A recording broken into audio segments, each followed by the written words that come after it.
Las clásicas, ¿quién aquí es fan de Star Wars? Levante la mano. Yo no puedo decir que soy experto, pero sí me considero. Yo soy de Star Wars, no, Star Trek. ¿Quién odia a los fans de Star Wars porque es Trekkie? No. ¿Sí los odian? Los odian así. No los odian, solo digo, ay, que perder tiempo.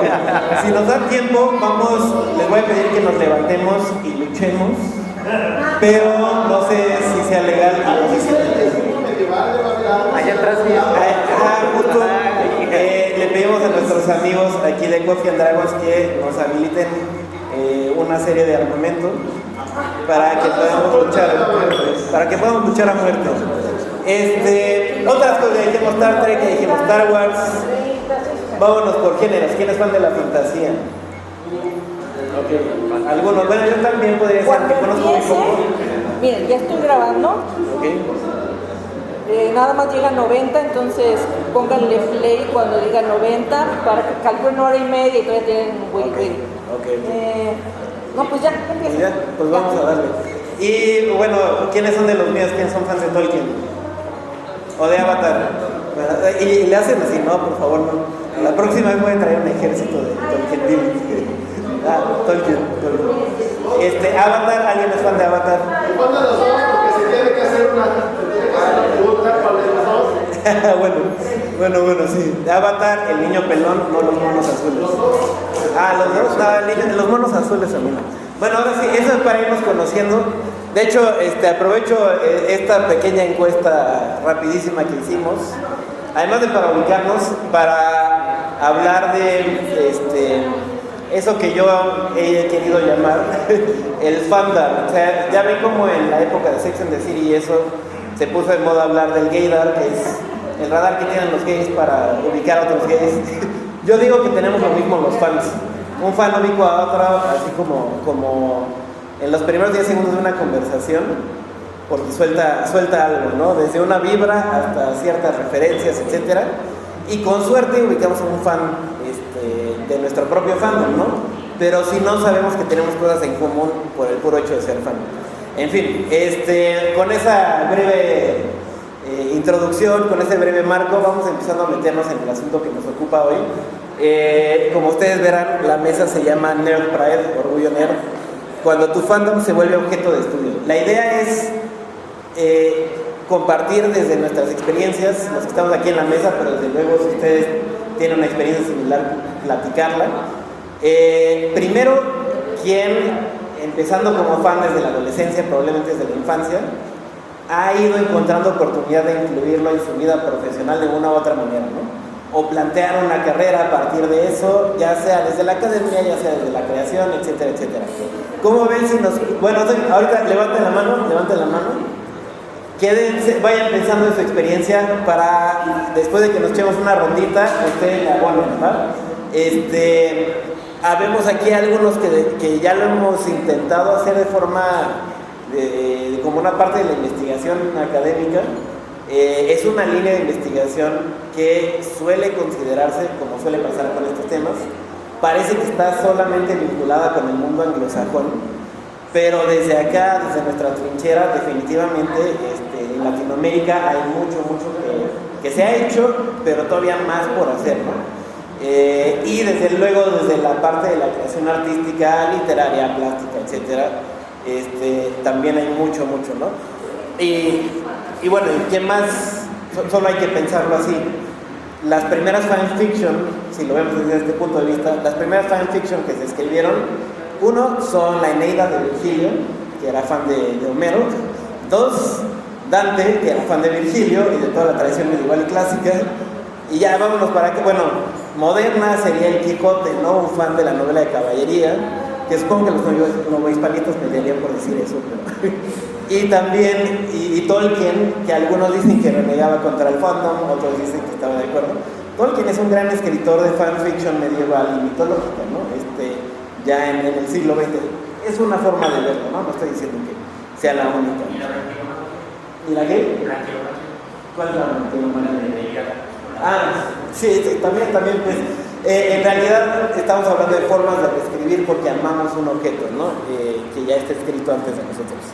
En fin, con estas pequeñas reflexiones que bombardean nada más para ir pensando en el tema, les presento a esta mesa de 4 fantásticos. Ahorita les platico de mí, pero primero quiero platicarles de Andrés Almerón García. Andrés es ingeniero industrial y de sistemas por el TEC de Monterrey y es director de operaciones de grupo SAM. Pues sí. Algo que a mí me encanta siempre, como les decía, para activar el fandom es identificar el fandom de la persona, ¿no? Entonces, Andrés viene aquí representando la trinchera de fan de Star Trek. Obviamente puede haber fans de todo, ¿no? En una sola persona. A continuación tenemos a Jesús, en la otra esquina tenemos a Jesús Emanuel Navarro Estefanón, que es maestro en literatura mexicana por la UAP y doctor en creación y teorías de la cultura por la UTLAP, fundador del Círculo de Lovecraft de Puebla, que también espero que nos platique mucho de eso, y desde hace más de 30 años, ¿verdad? Y es miembro de varios clubes de Star Trek también. Entonces tenemos a un fan de Star Trek también, pero sabemos que también de Dune y de Lovecraft, desde luego, ¿no? Vientos. Entonces, en la tercera esquina, porque este es de esos royales, Rafael Albazales, conocido en la ciencia ficción mexicana por el libro Malviajes en el Tiempo, un excelente libro de temática retrofuturista inspirada en la historia de México, muy chido, se lo recomiendo, muy padre. Que bueno, por ahí entiendo que hay sorpresitas, pero no quiero arruinarlas, entonces no digo nada más, ya nos platicará él. Él es doctorante en letras de la UNAM y bueno, entre sus grandes pasiones está Star Wars, ya también ahí tenemos motivo para golpearnos. Bueno, yo lo apoyaré porque yo soy también fan de Star Wars. Y también se va. El Quijote y la Nueva España, hablando de cuestiones muy locas. Bueno, es especialista en la Nueva España, pero creo que también lo podemos entender como un fan de, ¿no? Bueno, una vez que ya estamos presentando las esquinas, de 100 kilos, Héctor Zapiña. Y bueno, perdón, pero Héctor Zapiña, pues aquí nuestro moderador estrella, es ensayista y docente, obtuvo la maestría en letras por la UNAM con una tesis sobre ciencia ficción mexicana y es maestrante en comunicación con una investigación sobre Tolkien, sobre el fandom de Tolkien en México. Trabaja en la UNRC. Creo que esta es la no la pensé, donde imparte narratología y teorías de los medios. En 2021 obtuvo el segundo lugar en el premio de ensayo sobre una sociedad sustentable de la revista de la Universidad. Publicó la plaqueta clasística y es columnista en Fragmentos del Sur y además coordina el canal de YouTube Aristarco y Fray Manuel, dedicado a la reflexión crítica sobre la ciencia ficción. Es miembro de la Sociedad Tolkienil de México y también del Seminario de Estudios Cinematográficos. Sí. Seminario de Estudios de Ciencia Ficción. Bueno, gracias por ser moderador. Gracias Mariana por la presentación. Ok. Pues bueno, esa fue la larga introducción, un poco barroca, ¿no? Después de 3 prefacios, un prólogo y un poema introductorio. Ahora sí, pues vamos a empezar. En esta mesa queremos hacer una charlita. Primero quiero que nos platiquen sus experiencias en 2 rondas, yo creo, pues iba a decir ponentes, pero más bien son combatientes o testigos, vamos a decir testigos, ¿no? De su experiencia de fan.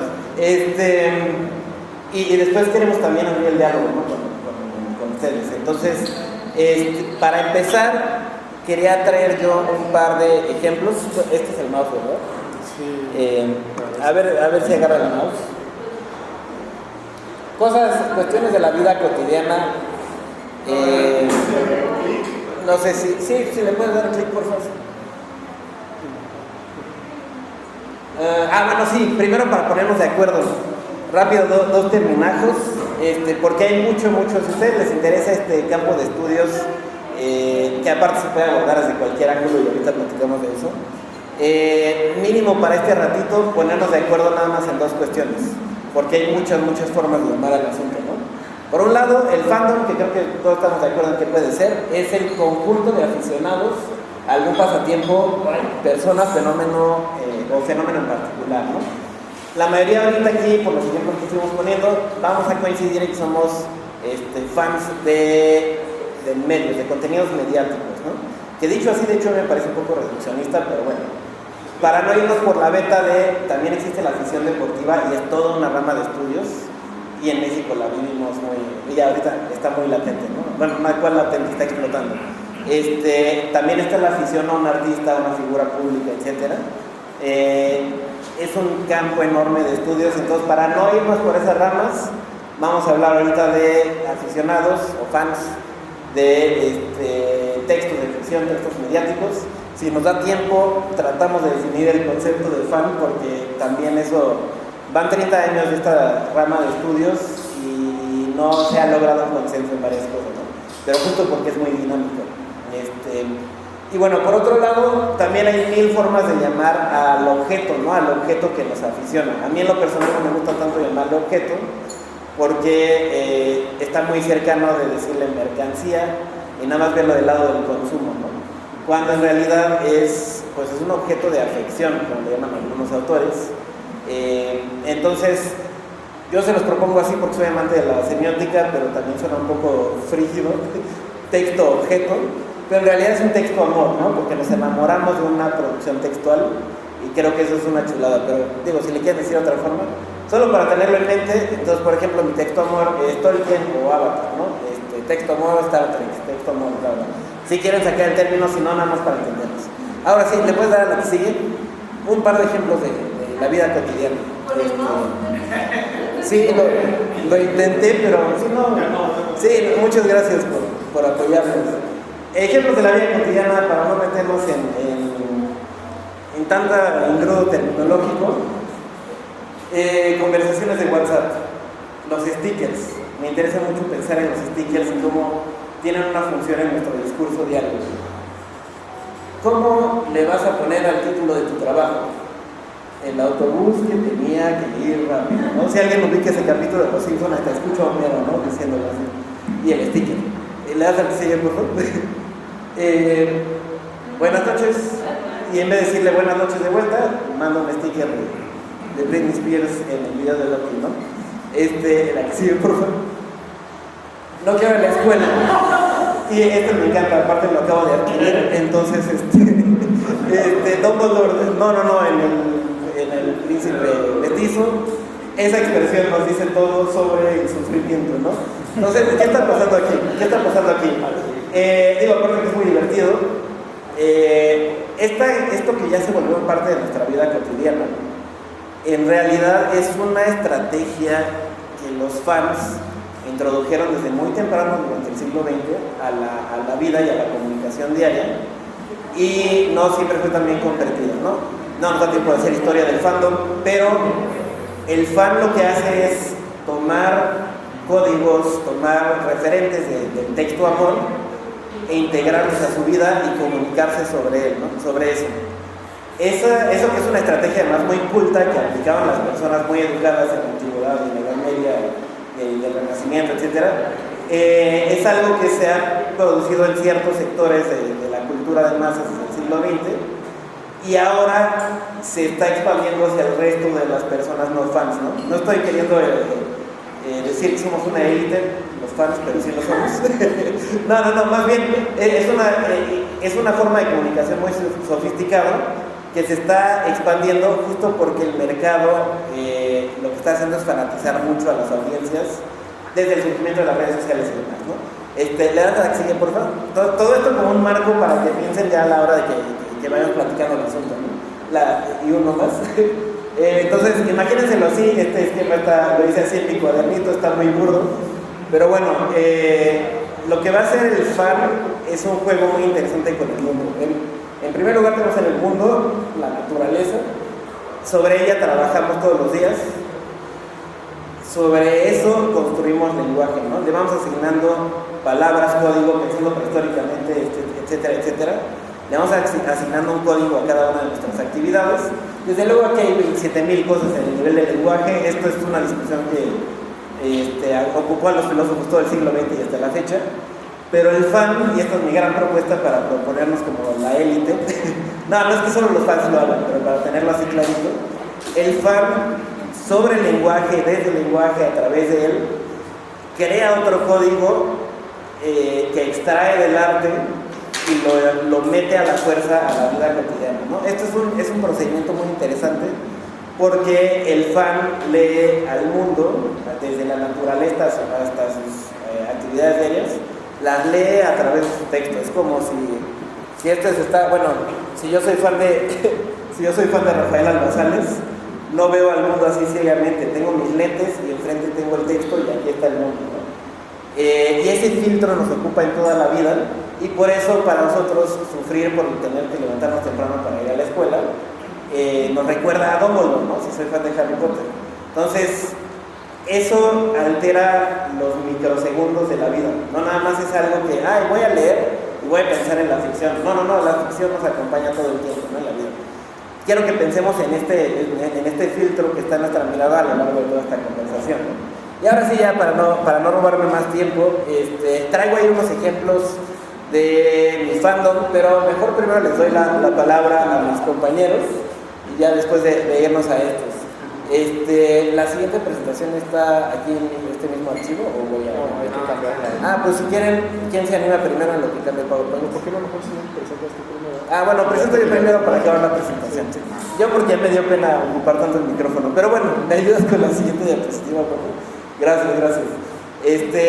Podría hablar 27 horas de Tolkien, pero hoy quiero hablar de Avatar, que además tiene una patita ahí metida hacia la ciencia ficción, entonces viene más al caso. Pero bueno, sin contarles toda la historia y todo, más bien quiero rescatar 3 momentos en los que los fans son representados en esta serie. Si no la han visto, se la recomiendo muchísimo, obviamente, es de mis grandes amores de la vida y me educó desde que tengo 11 años. Como 15.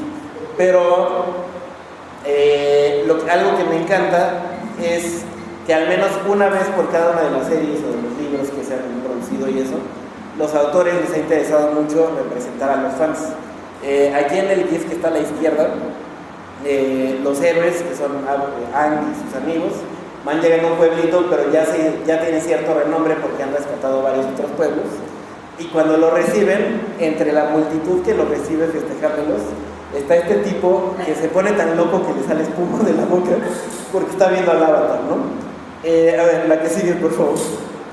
En la segunda serie, que es ya con otro protagonista, en la leyenda de Korra, hay un deporte en donde están todos estos elementos mágicos y demás, pero ella entra a un equipo deportivo y se vuelven tan famosos que para cuando van a llegar a la final empiezan a enfocar 2 o 3 veces a este grupo de fans que están en las gradas vestidos como ella y como sus amigos, ¿no?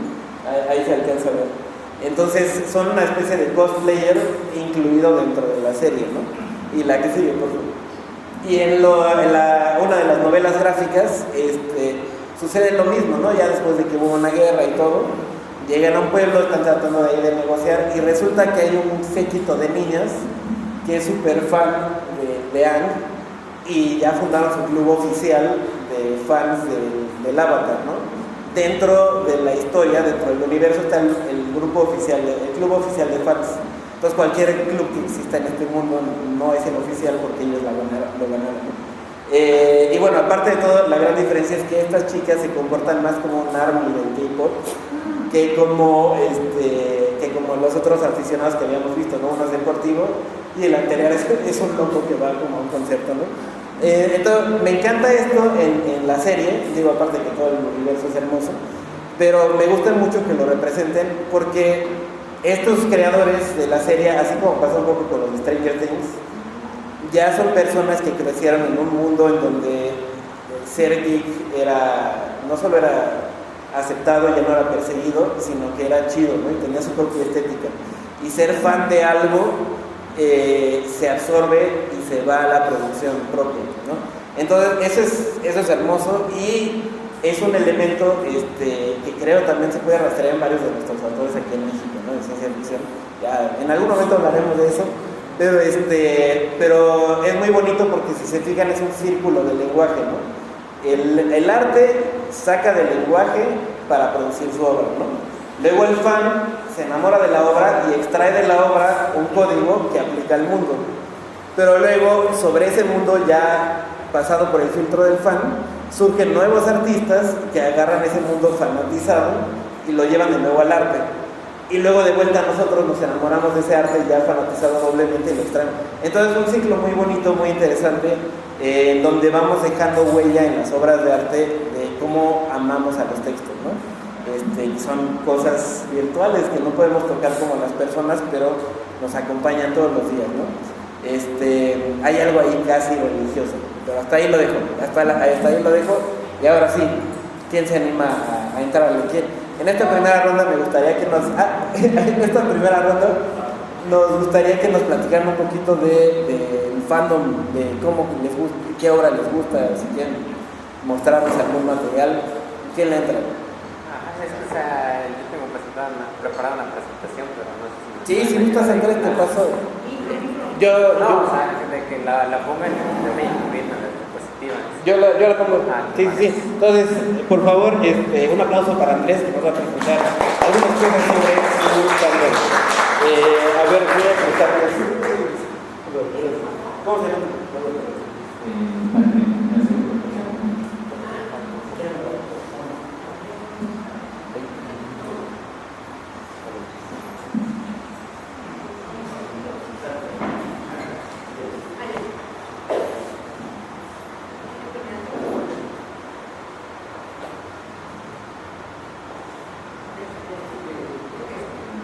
Bueno, pues el tema es bastante porque lo considero el micrófono un poquito más lejos. la epítome de la ciencia ficción y entonces siempre definitiva, ¿no?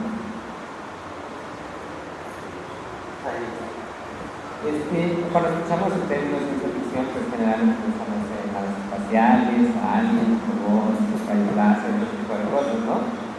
Y sí, pues eso forma parte del género, pero no necesariamente lo hace parte del género. O sea, la ciencia ficción va más allá que la ciencia estética. Y porque nos permite preguntarnos cosas como cómo cambiaría la humanidad con estas tecnologías.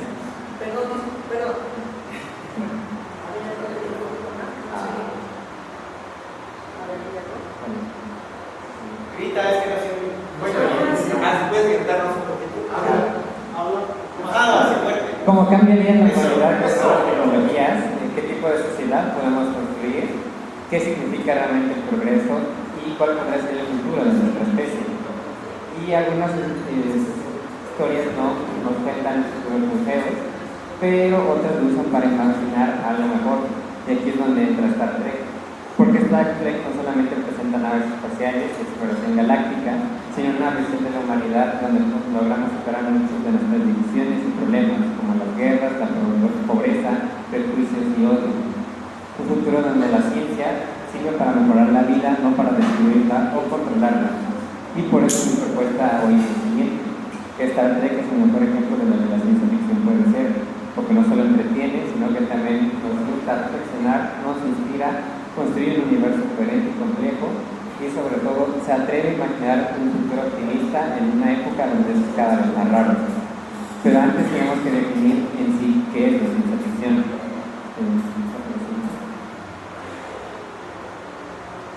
Como ya les dije, muchas veces la gente se va con la pinta, ¿no? De que cualquier historia en la que salga algo así como futurista o con tecnología muy compleja es ciencia ficción, pero no siempre. La ciencia ficción en sí es un género basado en la especulación racional, donde se imagina cómo la ciencia, la tecnología o ciertos cambios sociales afectan a la humanidad como tal. Así que la clave no es simplemente por qué se dijo y que se ve así, sino el por qué no se haga así. Bueno, por ejemplo, Black Mirror, ¿no? O sea, es una tecnología ficticia para tratar temas reales del presente. En Black Runner, cómo el significado mismo del ser humano y cómo nosotros tratamos a los seres como humanos. Y en las Space Odyssey, la inteligencia artificial. Perdóname, no se te oye. A ver, quítate el micrófono. Hola. Es que acercas mucho me parece que estás acercando mucho la boca del micrófono. A ver si el micrófono así de rojo pecho fuerte. Probablemente es que como está el cable estirado hasta allá también. Así que pasa mejor acá. A lo mejor también. Yo creo que vamos a hacer eso. Creo que hasta es más fácil que lo pase.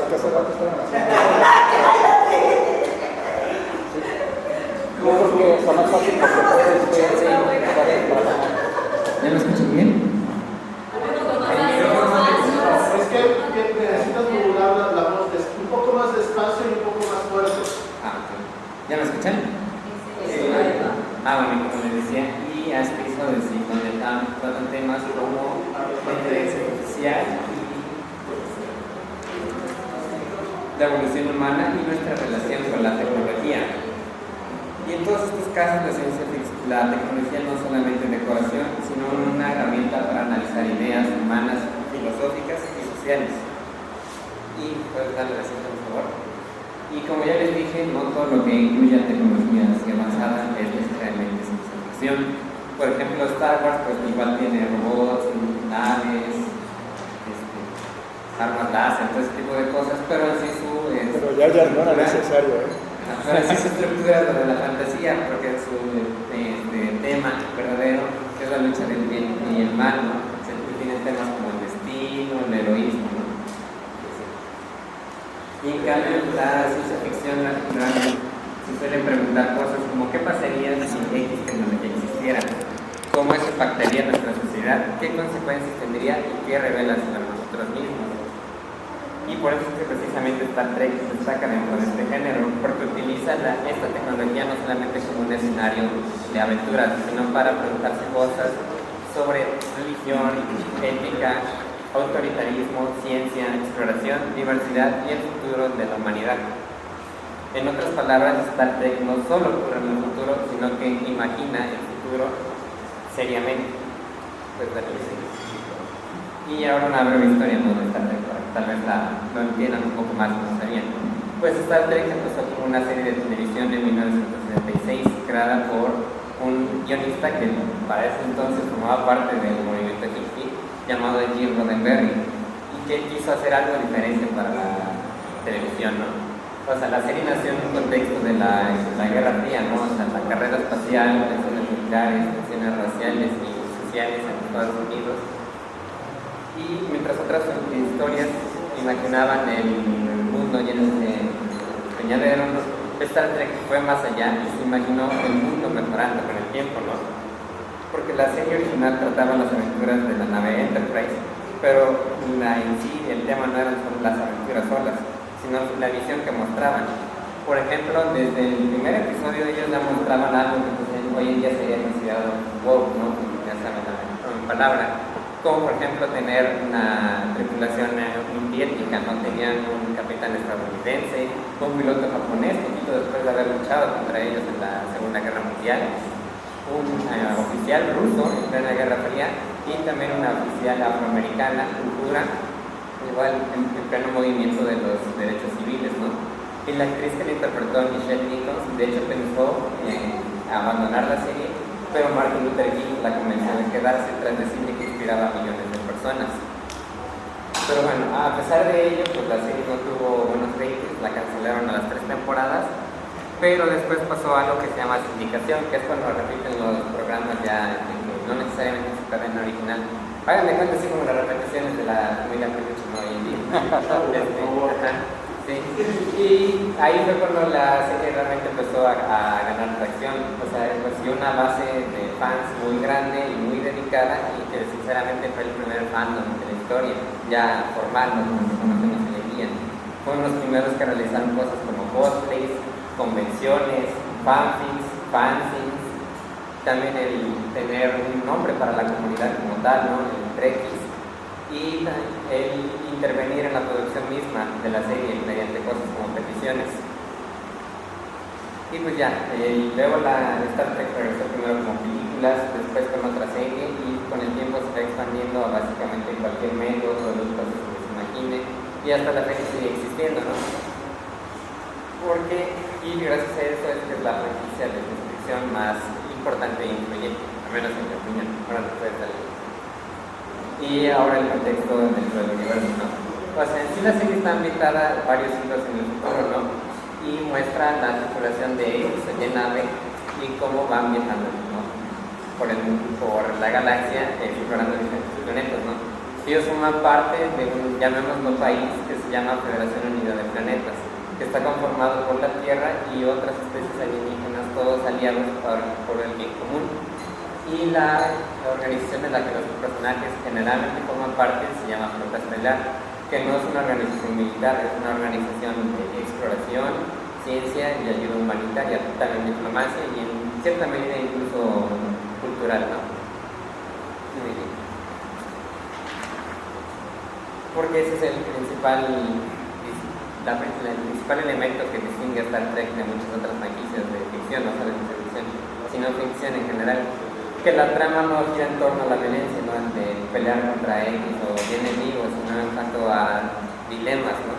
Porque, o sea, sí hay enemigos, pero siempre la serie hace mucho énfasis en que la diplomacia, el diálogo, la ciencia y sobre todo conocer al otro, ¿no? Su perspectiva es más importante que simplemente lanzarse directamente a los madrazos, ¿no? Por así decirlo. Ya. Y ahora, no sé si me puedes cambiar de diapositiva. Pues ya con esto establecido, pues aquí tenemos unos cuantos argumentos, ¿no? De por qué Star Trek es una por ejemplo de género, ¿no? Y uno de los principales es el hecho de que inspiraron mucha tecnología actual. O sea, por ejemplo, ¿quién no tiene un celular hoy en día, no? Y, o sea, Star Trek, ellos en 1966 ya mostraban los celulares así como empezaron, ¿no? De que originalmente solo voz, pero también un poquito después empezaron a incluir otras herramientas como unas cosas que se llaman PAS, que son de que dispositivo de acceso personal e información, algo así, que si se fijan pues es lo mismo que una tablet, ¿no? Y pues hoy en día que son los celulares, ¿no? La combinación de ambas cosas.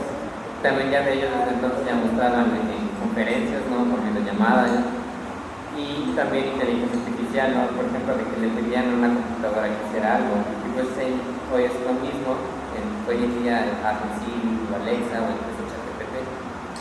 No sé si le puedes cambiar así. O no, mejor representación. Porque sí, eso se me estaba olvidando, o sea, de que muchas de las personas que hicieron toda esta tecnología real estaban directamente inspiradas en la serie. Por ejemplo, quien creó los teléfonos, no recuerdo su nombre exacto, pero él sí dijo que tal cual se le ocurrió la idea de hacerlo algo ya físico, tangible, que cualquier persona usa, después de haberlo visto en la serie. Y por eso es que muchos ingenieros, científicos, incluso la NASA, pues citan su influencia o su importancia, ¿no? De Star Trek. Luego también, otro punto importante, como ya les dije, como la trama en sí no es violencia, no de guerras o cosas así, se usa mucho elementos de ciencia ficción para hacer reflexión de temas sociales reales, ¿no? Por ejemplo, en el episodio que está hasta allá a la derecha, hablan sobre si los seres artificiales realmente son personas o no. En el episodio que está hasta acá, hasta mi izquierda, básicamente ellos ya estaban hablando de cosas como el DAISY o la segregación, ¿no? Precisamente ese episodio se ambienta más o menos en estos años y ellos mostraban de que ya el gobierno tratando de poner a la gente que a ellos específicamente no les gustaba en espacios separados, ¿no? Y también el de acá en medio mostró el primer beso interracial en la televisión estadounidense, lo que pasa cuando publicaron el video, ¿no? Salió al aire, pues sí fue así como todo un escándalo, ¿no? Porque sí, o sea, Star Trek, como les digo, ¿no? Usan, como les decía hace ratito, ¿no? Tal vez una especie de despersonalización, ¿no? O sea, verlo como desde el exterior para tratar temas nuestros, ¿no? Como ya les dije, ¿no? De que el racismo, el autoritarismo, ¿no? El usar la tecnología de buena manera. Y algo así le pueden dar. Y también otro aspecto muy importante de Star Trek es que a diferencia de muchas otras franquicias igual de ficción en general, no solo ciencia ficción, es que tiene un world building muy completo, ¿no? Muy complejo. O sea, por ejemplo, aquí es un mapa, ¿no? De más o menos el espacio en el que se encuentra la Federación Unida de Planetas, ¿no? Que pues nuestra misma galaxia, ¿no? Y como podemos ver están todos los demás, yo digo, llamamos los países, ¿no? Orbitales, aquí. Y todos esos países tienen igual sus propios sistemas de gobierno, sus propias culturas. Por ejemplo, los Klingons, ellos tienen un idioma completo, y un poquito de eso. y también diferentes relaciones entre ellos, ¿no? Por ejemplo, de comercio, de rivalidades y demás, ¿no? Por ejemplo, los Klingons son yo creo la cultura que más desarrollada tienen ahí dentro de Star Trek, porque ellos tal cual ya tienen su religión, su forma de gobierno, su historia, ¿no? Sus filosofías, su sistema económico. No sé si le puedes dar a los Klingons. Y por ejemplo, ¿cómo ves? Es que estoy viendo ya de 15 minutos. ¿Cómo ves si le ponemos cosita aquí? Que pase nosotros y ahorita regresamos para la tercera ronda contigo. Ah, ¿qué ves? Sí, ¿cómo ves? O no, si me dejas nada más terminar de explicar. Sí, ya échate esta. Nada más como para cerrar por ahora, como les mencionaba, los Klingons ellos tienen un idioma completo que puedes aprender en la vida real. O sea, muy poquitas personas lo hacen, yo mismo ya lo intenté y está muy difícil. Pero sí, o sea, de que tienen bien así todo su alfabeto, con todo y números, sus conjugaciones y demás, o sea, eso sí es como de que un empeño muy cañón tanto de parte de la producción como de los fans. ¿Cómo ves? Y ahorita que nos cuenten un poquito ellos y regresamos a lo siguiente, ¿vale? Aunque de hecho ya iba a terminar, ¿no? Yo creo que vi que faltaba parte del dispositivo. Sí, pero es que ya son rápidas. Bueno, y la principal razón y el principal punto, ¿no?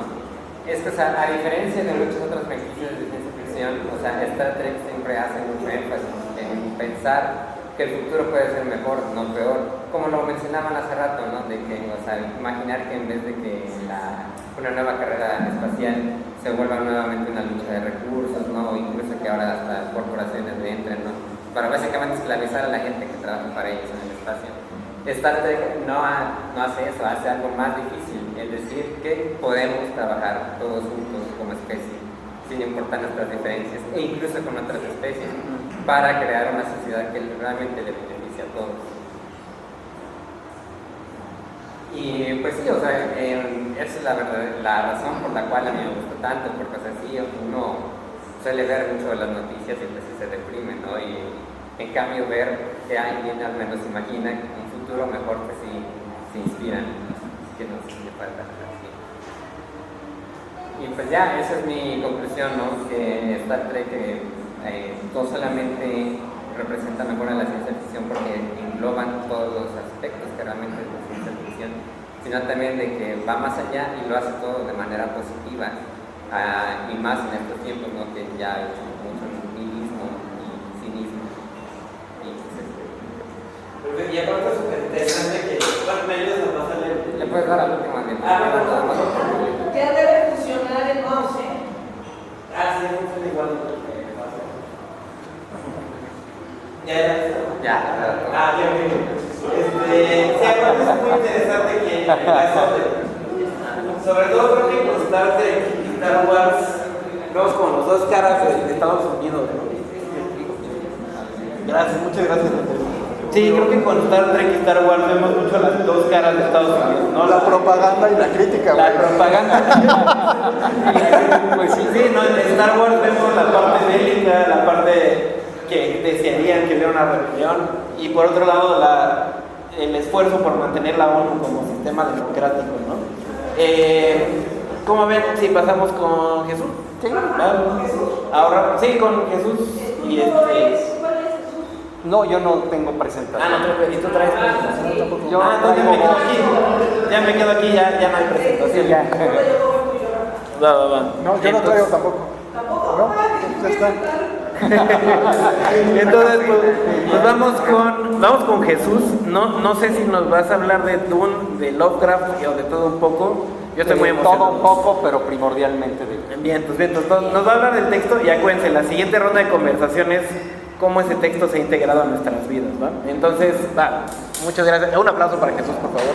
Gracias. Hola, ¿qué tal? Mi nombre es Jesús Navarro, ya me presentaron. Quiero comentarles una cosa. Desde muy niño puedo decir que soy fan de dos musas de las clásicas. Una es Clío y la otra es Urania. Es decir, la historia y la astronomía. Es decir, el eje del tiempo y el eje del espacio. Entonces partamos de ahí. Lo que adoro es el espacio-tiempo. Entonces para mí tanto en la lectura de Lovecraft con el horror cósmico, como en la lectura de Dune de los Herbert, me encuentro con ese aspecto cósmico y del tiempo, el juego del tiempo, no solamente del espacio. Imagínense ustedes lo interesante que es Dune en cuanto a la época en que fue escrita. Estamos hablando que Dune se escribió poco antes de que saliera Star Trek, y de hecho tiene influencia Star Trek también de Dune, y por supuesto Star Wars tiene también influencia de Dune. Partamos de ahí. Sí, a lo mejor a nivel cinematográfico esta década detonó las nuevas películas de Dune, pero ya había habido una versión en los 80 y en los 70 había habido un proyecto del cual, gracias a ese proyecto, surgieron otras franquicias, y me estoy refiriendo al que hubo de Jodorowsky. Precisamente había la situación de hacer Dune con distintos personajes que estaban de moda en esa época, en ese tiempo, y los diseños. Él trabajó con H.R. Giger o Geiger, o como le quieran llamar, y de ahí surgió Alien. Entonces tenemos que Dune es un texto que sirve de semillero para otras cuestiones. Ha influido en los últimos 60 años o 70, bueno, sí, más o menos, ya cuántos años son, bueno, sí, como, ya qué edad tengo, ya la memoria falla, pero bueno, el punto es que sí, estamos hablando ya de varios años en donde Dune marcó ese germen para muchas obras más. En cuanto a Lovecraft fue fan de Poe, no hay que perder de vista eso, y a su vez muchos de los que nos hemos inclinado a la obra Lovecraftiana desde hace muchos años, hemos asistido, hemos estado siguiendo. Ahora ya está, digamos que en el mainstream, ¿sí? Cuando en su momento hablar de Lovecraft era complicadísimo, era totalmente underground, y ahora es el mainstream, ¿no? Entonces ha sido un cambio, una lucha por parte de los fans. Iba a decir entusiasta, pero no, es mejor decir fan, porque viene de fanático, aficionado. Y bueno, en ese punto quiero comentarles también una situación interesante en Lovecraft en cuanto al horror cósmico. No todos son sus criaturas, también está pensando en civilizaciones antiguas, allende las estrellas y el espacio-tiempo, que tienen toda una cultura. Eso me hace pensar en los grandes antiguos de Old One. Me refiero no a los primordiales, a los dioses esos, sino a esa civilización que llegó del espacio a la Antártida, a Corona Mundi, donde establece una civilización sumamente interesante de corte comunista, por lo que describe Lovecraft. Por otro lado tenemos la civilización de la antigua raza de Git. La antigua raza de Git tiene otra característica. Ellos tienen un sistema de corte de fascismo socialista. Entonces estamos hablando que refleja la época del autor, las corrientes que había y distintas condiciones. Lo que tienen la gran raza de Git es que puede controlar el tiempo y puede mandar a ejemplares suyos a distintos tiempos hacia el futuro y retomar toda la cultura de esos lugares, como una biblioteca de Alejandría, pero antigua, muy antigua. Y ellos a su vez emigran a unas especies de escarabajo, cucarachas, dentro de miles de millones de años, ya al final del ciclo del planeta Tierra. En cuanto a lo que es ya Dune, el arco es muy grande, ampliado gracias a Brian Herbert, el hijo de Frank, en cuanto a cómo tienen un momento en que la IA se sale de control y los robots que tienen, las máquinas pensantes les llaman, y esclavizan al ser humano. La lucha por la libertad, está la yihad butleriana, y ese es un primer punto que ocurre 10.000 años antes de lo que es la saga ya de Dune. Kwisatz Haderach se supone que va a ser Paul Atreides, pero después, son miles de años al futuro, está el dios emperador de Dune, y ahí hay muchas figuras que vamos a encontrar similares, que podemos notar que Lucas, seguramente George Lucas tomó algunos aspectos, claro, lo hizo magistralmente. Debo decirles que ahí sí, no puedo, y esto tiene que ver con la identidad, luego les comentaré acerca del aspecto de la identidad como un factor importante dentro del circuito de la cultura respecto a los artefactos culturales. La identidad es un aspecto importantísimo en los estudios culturales y de la cultura fan. Tenemos precisamente que los seres humanos podemos tener una identidad que se va compartiendo en distintos fandoms. No podemos ser totalmente fieles a uno. Sí se puede dar, pero yo en lo particular, y ese es mi caso particular, yo comparto varios fandoms. No solamente me quedo con Dune, sino que tanto Star Trek, soy súper fan de Star Trek, Star Wars, la parte antigua, la parte es la que me ha llamado más la atención, pero pues ya las últimas sagas, la verdad no sé, a lo mejor ya estoy muy viejo, espero que no sea por eso, aunque yo veo jóvenes que tampoco les agrada tanto, y eso está interesante, ¿sí? Sí, o sea, como que hay ese aspecto, pero realmente hay aspectos que beben de Dune, ¿sí? Otra cosa de Star Trek también comentar respecto a Lovecraft. Robert Bloch, que fue del Círculo de Lovecraft original, hizo episodios para Star Trek. ¿En serio? Sí. Qué chido.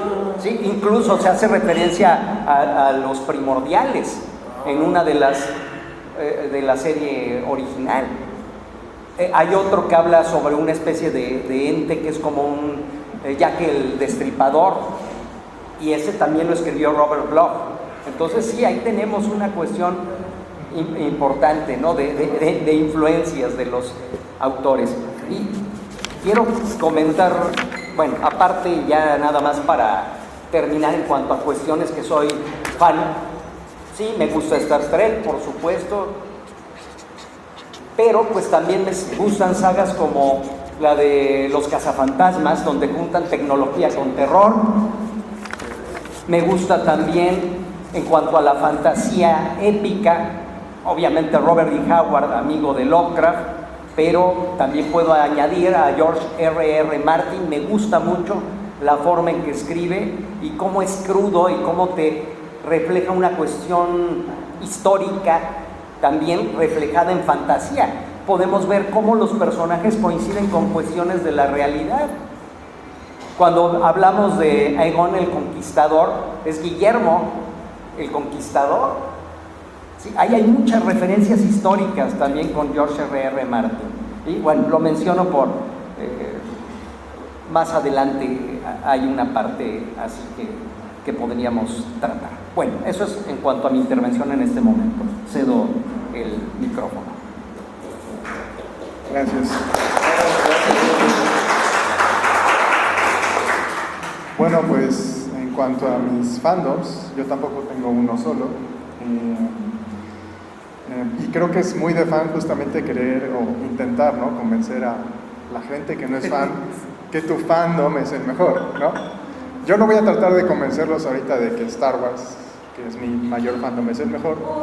Yo les puedo decir que a mí me gusta Star Wars por las espaditas. O sea, hay que ser honestos, y yo creo que cuando uno se acerca a algo, a un objeto o texto, como fan, o más que como fan, sino como en busca de entretenimiento, no siempre lo hace como desde una perspectiva 100% racional, ¿no? A veces simplemente quieres desconectar, o a veces son cosas con las que has tenido un contacto desde la infancia, ¿no? Que es mi caso con Star Wars. Yo pues no tuve la fortuna de ver en cines la trilogía original, ¿no? Que envidia, pero sí la trilogía de precuelas, que pues lógicamente es mi trilogía favorita, ¿no? Porque bueno, o sea, decía, a mí me gusta Star Wars, sí, por la violencia, por todo lo visual que está ahí, por lo fácil, ¿no? Por lo que uno puede palpar solo entrar.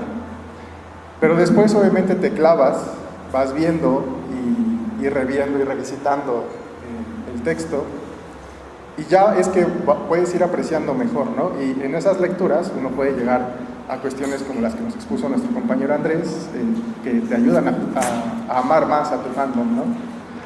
Y en ese sentido yo también con Star Wars he hecho lo mismo.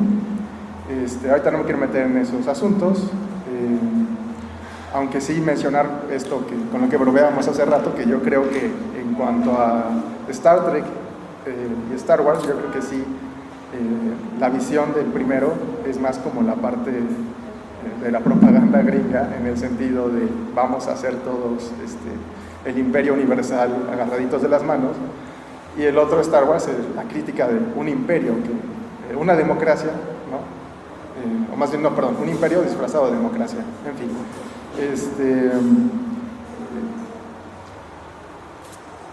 Pero bueno, les decía, uno va viendo más su texto, lo va conociendo más, y para además sacar a colación lo que nos acaba de compartir ahorita, perdón, Jesús, pues uno va también reconociendo dentro de su propio fandom las otras referencias a otros fandoms.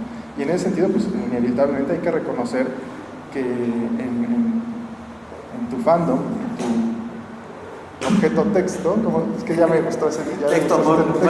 Texto amor. Pues hay influencias, obviamente, porque obviamente los creadores tienen sus propios gustos y también se nutren de eso para crear. Entonces, claro, creo que de los tres fandoms que expusimos aquí, el mío es el más viejo cronológicamente, ¿no? Los de ustedes son de los 60s.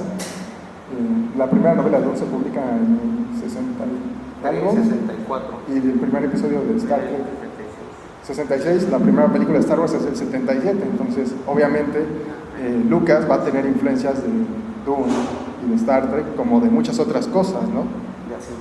De Asimov, del Imperio Romano, bueno, de Flash Gordon, de Fundación, bueno, la lista podría hacerse larga, ¿no? También esta película japonesa, Kurosawa, claro.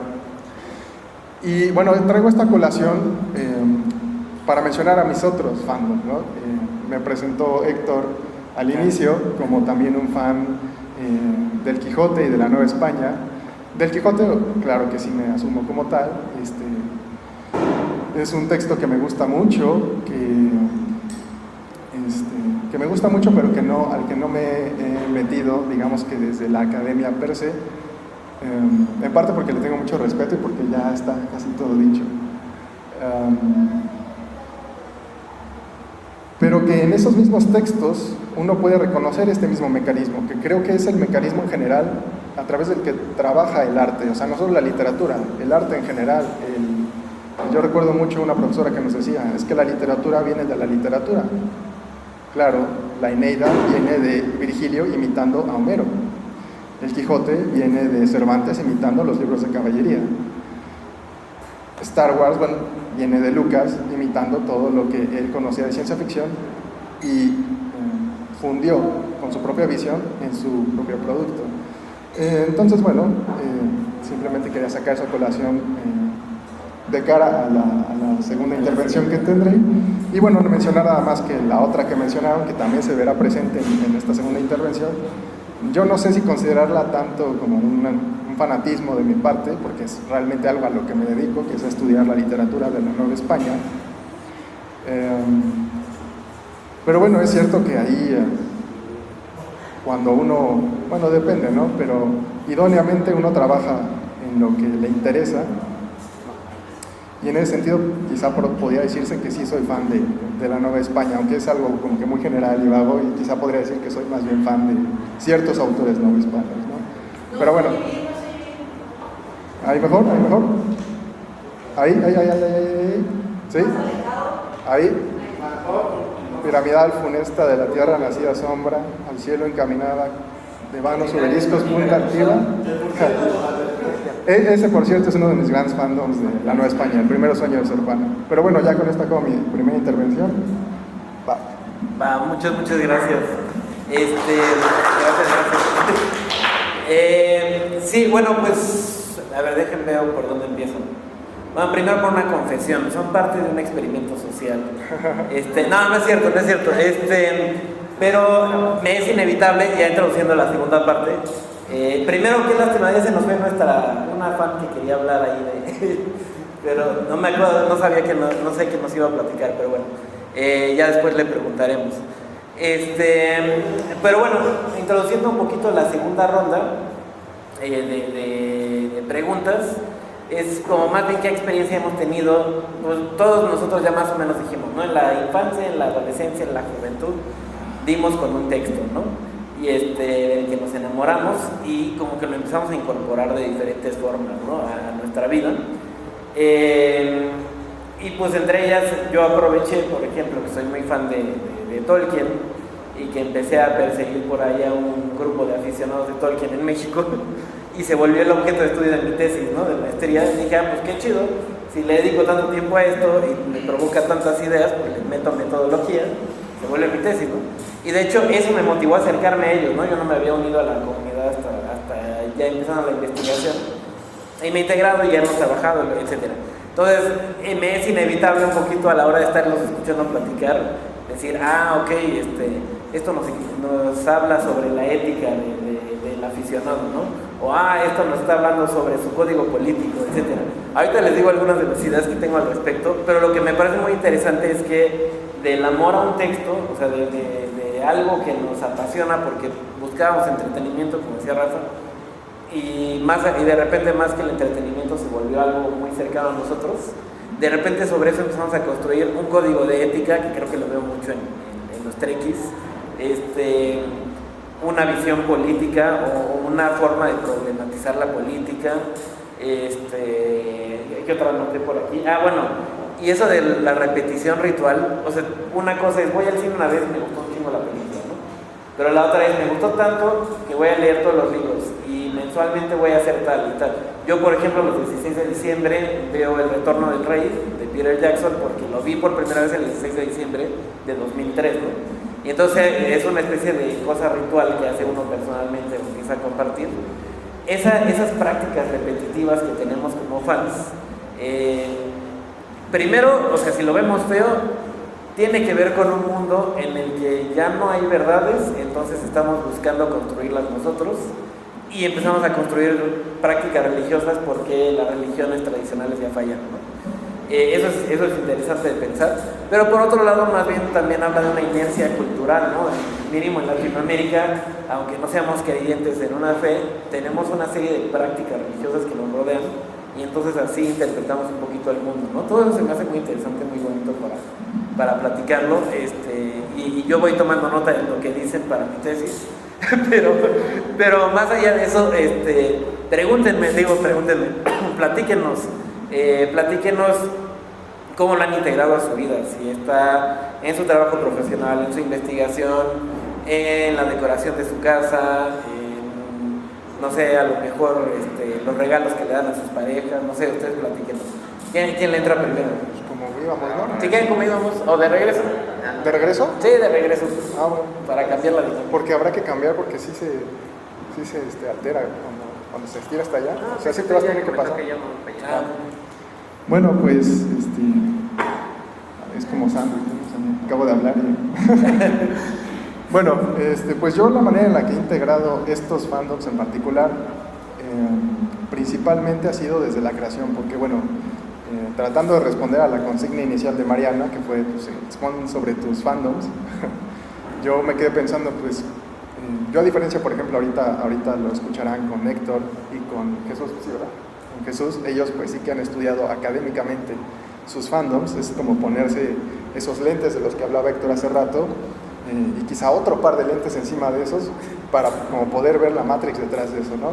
Es también creo que un mecanismo como de despersonalización Y en ese sentido, por ejemplo, yo no me he atrevido a analizar académicamente ni siquiera los textos que de la tradición que a mí más me gusta, que es la Nueva España, son mis favoritos, como el Primero Sueño que mencionaba ahorita, ¿no? No obstante, la manera en la que yo he encontrado esa forma de expresar mi fanatismo hacia esos textos ha sido a través de la creación literaria.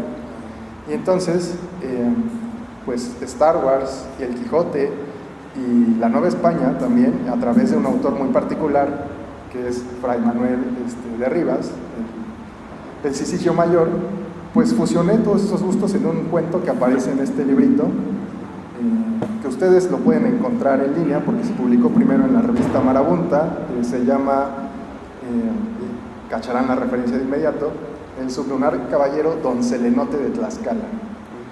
Entonces, pues bueno, les podría hablar más extendido sobre este cuento, pero pues mejor les leo el inicio y ya ustedes me dirán si notan ahí las referencias a estos tres fandoms o no. Es un cuento bien chido de Rafa. No les hago spoilers, pero busquen por ahí a Luke Skywalker de la Mancha. algo así. Gracias. Entonces, bueno, pues para empezar es muy obvio porque empiezo con un epígrafe de Fray Manuel. No lo voy a leer ahorita, pero bueno, hace referencia a las isicias y cuadraturas lunares. Entonces, bueno, así empieza el texto. Hace no mucho tiempo, en un lugar de Tlaxcala, cuyo nombre nos queda muy, muy lejano, vivía no un hidalgo, sino un caballero, y no uno de esos que el presente e infausto siglo ha venido a llamar de la industria o currutaco o catrín, sino de conquista, de verdadera sangre y linaje cuyas genealógicas raíces llegaban a hundirse, más de palabras que por legítimos papeles, hasta el mismísimo primigenio matrimonio católico que aquellas sus tlaxcaltecas tierras habían visto de don Pedro de Alvarado, el dorado capitán de Cortés, que no ha menester de mayor presentación, y doña Luisa Xicoténcat, hija del valeroso rey Xicoténcat el Viejo, uno de los últimos de Tlaxcala, y hermana de Xicoténcat el Mozo, el general indiano, también renombrado por la aguerrida, aunque pueril resistencia que mantuvo con el adalid extremeño, y cuya memoria no dejaba descansar en paz nuestro caballero, cada vez que, escrutado ya todo el resto de su genealogía, se le ocurría recordársela a cualquier hijo de vecino, o por casualidad o por fuerza. Entonces, bueno, aquí el caballero y su casero siguen discutiendo y finalmente se agarran a moquetazos con sables de luz. O algo que se les parece, ¿no? Entonces, bueno, así es como yo he tratado de integrar eso. También por eso hace rato mencionaba este mecanismo como de la fusión de los gustos, que es todo un mecanismo que desde la antigüedad tenía su propia poética, ¿no? La poética de la imitación, que estuvo todavía vigente hasta el siglo XVIII, pero cuyo paradigma pues ya está obsoleto, ¿no? Porque nos cayó el romanticismo y ahora pues todo se propugna, o más bien la originalidad es lo que se propugna en las obras de creación, lo cual también no deja de tener algo de ficción porque pues todo sigue siendo como que un refrito de lo que ya había, ¿no? Como dicen por ahí, no hay nada nuevo bajo el sol. Entonces, pues bueno, esa es la manera en la que yo he integrado estos fandoms míos. Y pues bueno, ahora sigue para acá, ¿verdad? Para Jesús, para que él les hable un poco más académicamente, ¿verdad? De cómo ha sido ese proceso. ¿Si quieres que para acá o si para bien? No, aquí llega bien, ¿sí? ¿Se escucha bien? Sí. Ah, bueno.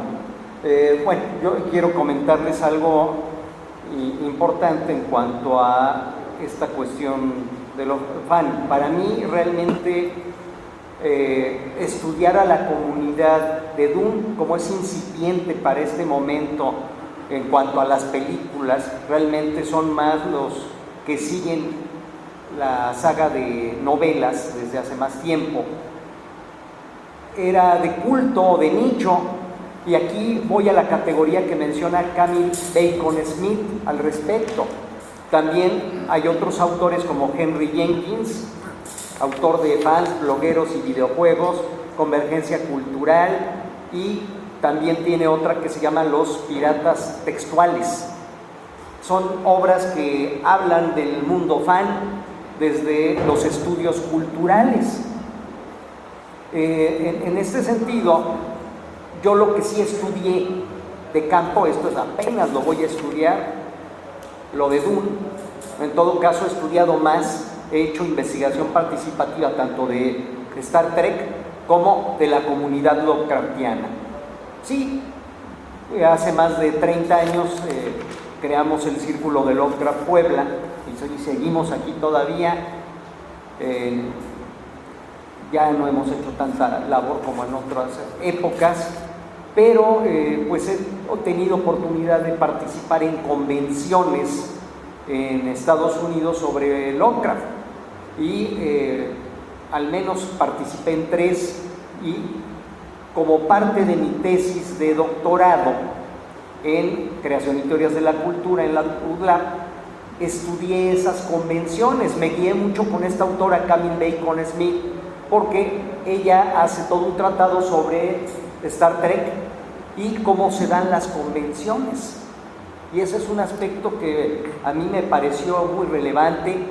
En el caso de los fans Lovecraftianos, hasta se da, siempre que hay una convención, hay un momento en donde se da como que una lucha, digamos que como si fuera un concilio religioso, en donde están aquellos que están con Lovecraft como profeta y otros que ven a Derleth como profeta, August Derleth, ¿no? Y la situación de ver pues que Lovecraft va más allá del bien y del mal, mientras que Derleth vuelve al patrón judeocristiano como base, ¿no? Entonces hay una disputa, lo hace muy graciosa. He participado en ese concilio también. Normalmente cuando se da el desayuno de plegaria a Cthulhu, se da ese fenómeno de que se dividen ahí a hablar, y Robert M. Price es el que lleva esa lectura. En mi tesis de doctorado yo hice una etnografía de la convención y elegí 3 figuras básicas de acercamiento al mundo Lovecraftiano con la que se identifican los fans. Para ello debo comentarles rápidamente un poco el circuito de la cultura de Stuart Hall y de Paul Duguay, que precisamente parte de la producción para analizar los artefactos culturales. Tenemos la producción, la representación, la identidad, el consumo y el control. Y entonces estuve aplicando esos conceptos para estudiar a la sociedad, a la comunidad Lovecraftiana, y tomé como iconos el ser humano es un animal simbólico. Seguimos teniendo esta cultura emblemática desde la tribu. En la época medieval podemos verlo a través de la heráldica, y en la actualidad vean ustedes cuántos pendones hay en este salón. Seguimos identificándonos a través de estas imágenes y símbolos. Claro, nuestras playeras, todo.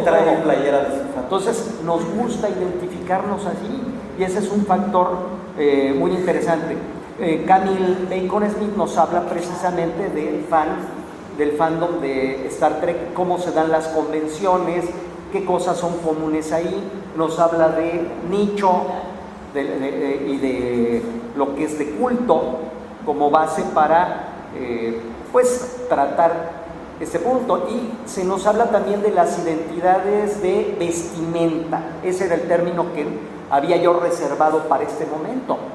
Nos cambiamos una y entramos a otra, y así sucesivamente. Vean, por ejemplo, uno de los éxitos que tiene, por ejemplo, lo que es la canción de Hielo y Fuego, Juego de Tronos, por la serie, o La Casa del Dragón, que ya está por empezar, por cierto, de George R.R. Martin. El identificarse con distintos grupos, ¿no?, dentro de las historias. Ah, soy de la casa Stark, no, soy Targaryen. Ah, no, me gusta los Tully, y así sucesivamente. Y así podemos encontrar en distintos fans. Por ejemplo, en Star Trek podemos encontrar el considerarse vulcanos o klingons o seres humanos, parte de la Federación, o los del dominio, en fin, qué sé yo. También Harry Potter, por supuesto. Tenemos 4 casas importantes. Tenemos también la saga de Divergente, por supuesto. Vamos a encontrar también en la de el nombre, Dios, ¿cómo se llama esta saga que hubo de películas y antes era novela? Los Juegos del Hambre. También ahí encontramos esa cuestión. Entonces eso fue algo que yo estuve trabajando en mi tesis de doctorado. Adoro la cultura fan y seguiré trabajando en ella, y me gusta hacer investigación participativa, es decir, ser miembro de la comunidad y a la vez estudiarla, claro, manteniendo cierta distancia, porque podríamos caer, ¿no?, como amo a esta comunidad, no darme cuenta de los defectos que tiene. Sí, vamos a encontrar que siempre hay defectos, no todo es virtud, no todo es belleza, ¿sí? Hay de todo, ¿no? Y sí hay que darnos cuenta de esa circunstancia. Bueno, eso es lo que tenía yo que comentarles. Cedo antes querían comentar algo, ¿sí? Díganme. Bueno, si nos comparte Andrés su experiencia, ya ahorita paso el micrófono a todos, ¿sale? Sí, a ver si quieren. Sí. Nos levantamos. Vayan reservando las preguntas, ¿eh? Las próximas 3 diapositivas. ¿Ya estamos hablando de este qué? Ya casi. Bueno. No, sí, va otra vez. Ahorita pasamos, controlamos el micrófono. ¿Sí me escuchan bien así? Antes de empezar, ¿sí me escuchan? Creo que sí. Sí, escuchas bien. ¿Sí me oyes? Sí. ¿Así está mejor? A ver ahí. Ahí estoy mejor. Es que hablar fuerte, levanta la voz. Habla más. Bueno, pues acá mi compañero, ¿no? Él mencionaba que los fandoms en sí son como que un nuevo tipo de religión, ¿no? Y en parte yo estoy de acuerdo con él. Porque, o sea, él decía, ¿no?, que porque el fallo de las religiones modernas o algo así, ¿no? Pero yo discrepo, porque como está la mayoría de las personas, aún siguen teniendo una creencia, ¿no? Bueno, al menos a nivel mundial, si nos ponemos en números brutos, los porcentajes. Y hasta eso también nos diría que es como que la primera vez que sucede esto, o sea, en realidad es como un tipo de evolución, no necesariamente el fallo de lo anterior, que se ha dado siempre a lo largo de la historia, ¿no? O sea, por ejemplo, cómo pasamos del politeísmo al monoteísmo, ¿no? Y también les digo, no es la primera vez. O sea, por ejemplo, también antes de todo esto de los fandoms había ocurrido, por ejemplo, el nacionalismo, porque, o sea, tal vez ustedes no lo sepan, pero el nacionalismo originalmente era algo en cierta medida antirreligioso, ¿no? O sea, por ejemplo, los gringos, ellos siempre han sido muy hostiles a los católicos, y precisamente lo decían que porque ellos no pueden confiar en alguien que también le tenía como lealtad a una figura externa, ¿no?, a Estados Unidos. Y yo por eso es que siempre he dicho que el verdadero Dios de los Estados Unidos, incluso los que se dicen cristianos, pues Estados Unidos como tal, o sea, para ellos siempre va primero Estados Unidos y después todo lo demás, y al cristianismo lo usan nada más como justificación. Pero bueno, continuando este punto, ahora ocurre algo un tanto similar, ¿no?, con los fandoms. O sea, yo veo mucha gente que incluso hoy en día, ¿no?, por ejemplo, critica mucho la religión o cosas así, pero veo que ellos le tienen una devoción extrema, incluso más que yo con Star Trek, a ciertas otras cosas, ¿no? O sea, por ejemplo, las armies literal a mí me sacan de pedo, o sea, ya de que lo suyo, yo me imagino que así es como adoraban antes a Zeus, o no sé. Sí, o sea, en realidad es un tipo de evolución, no necesariamente el fallo de lo anterior, pero sí sigue funcionando de una manera igual religiosa, no solo por lo de la devoción, sino también, como mencionabas tú, por el crear un nuevo como sistema moral aparte de ello, ¿no? O sea, la verdad, por ejemplo, yo mismo, hay veces, ¿no?, en la que tengo que como canalizar cierto tema político, porque también la política es otro tema que me interesa mucho. Y sí, literal, o sea, yo siempre como casi hago la transición de pensarlo de varias maneras, ¿no? De que desde mi perspectiva, ¿no?, a mí de cómo me afectaría personalmente, ¿no? Desde la perspectiva de alguien católico, porque soy católico, ¿no? Desde la perspectiva de alguien mexicano, ¿no? Desde la perspectiva de alguien nativo americano, porque soy nativo americano, ¿no? Y luego ya después de perspectivas de fandom, ¿no? O sea, por ejemplo, suena ridículo, ¿no? Pero yo literalmente pienso, Superman, ¿qué pensaría respecto a este tema? Y ya en base a eso yo como que trato de moldear mi comportamiento, ¿no? Porque sí ponen como que cierto estándar moral, aunque sean personajes ficticios. Y sí, a raíz de eso sí se crean como que, les digo, ¿no?, nada más por así decirlo, doctrinas o reglas, ¿no? Y por ejemplo mencionaba, ¿no? de los de Star Trek, ¿no? Igual el de siempre tener la mente abierta porque es lo que la serie siempre te ha enseñado, ¿no? Por ejemplo mencionabas tú el ver todos los defectos de los fandoms, ¿no? Y por ejemplo la verdad yo sí me decepcioné mucho cuando recién a inicios de año salió una nueva serie de Star Trek, ¿no? En donde pues ya era Star Trek precisamente para mi generación, ¿no? Y por lo mismo había de que personajes de todo tipo, ¿no? De que por ejemplo un Klingon gay y cosas así, ¿no? Y yo viendo los grupos de Facebook, ¿no? Gringos principalmente, ¿no? Para sorpresa de nadie, toda la gente así ya bien viejas se escandalizaban y yo así como de, bueno, pues que no aprendieron nada de 60 años anteriores de franquicia, o sea, algo súper importante, que hasta tengo un libro ahí en mi mochila que tiene plasmado así en letras grandotas, ¿no? Es de que infinitas posibilidades en infinita diversidad, algo así, no recuerdo bien el quote, ¿no? Y pues sí, yo mismo pienso eso, de que pues sí, o sea, sí se crea nuevas morales, ¿no? Pero pues sí también hay que realmente cumplirlas, y ya. Genial. Pues sí, justo digo, aclaro que estaba exagerando con el asunto de la religiosidad. De hecho, trabajando con el fandom de Tolkien, autor católico, hay muchos fans católicos, pero de hecho hay lectores de esta religión, es muy interesante, ¿no? El aspecto de los armies de K-pop es muy tribal, es muy curioso y va de la mano con las casas, ¿no? Y bueno, ahorita llegamos a otras cosas, nada más iba a decir algo sobre esto último. Sí, que digo, ahorita yo he hablado muy bonito y le he echado mucha miel al fandom, creo que todos lo hemos hecho porque somos eso. Pero en el fondo todos sabemos, como decía también hace rato, no me acuerdo quién, creo que fue Mariana, en el fondo también siempre hay un factor brutal, ¿no? Que es un sistema económico que está explotando este amor nuestro con los textos para extraernos nuestro dinero, ¿no? O nuestro tiempo, y es una forma de economización también. Entonces, ¿qué diablos, no? Porque uno se parte a la mitad y dice, amo al texto, pero también sé que están usando, ¿no? Entonces, hay que tener siempre eso como... Nada que haga la religión y el Estado, güey. Esa perspectiva. Digo, es importante tener la perspectiva crítica, así como decía Jesús. Incluso cuando uno es parte del objeto que está investigando, hay que tener esas precauciones.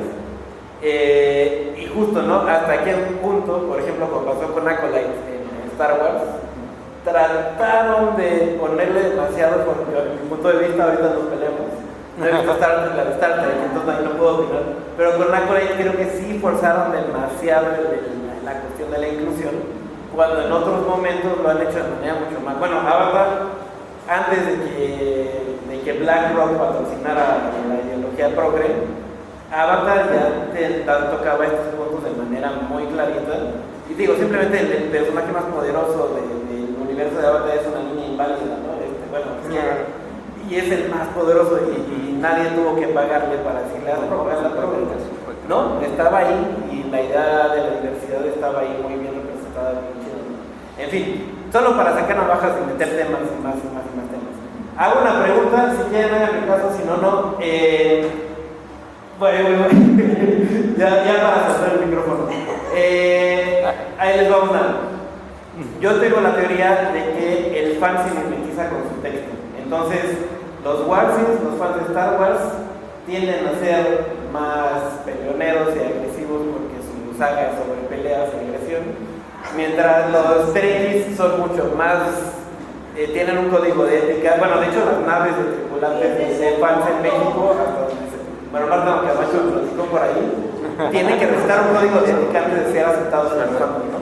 Entonces, ahora sí, abro el micrófono, todos los que quieran, a ver si quieren. 1, 2, 3, 4, 5, 6, ¿se perdió el número? Va, ¿quién es uno?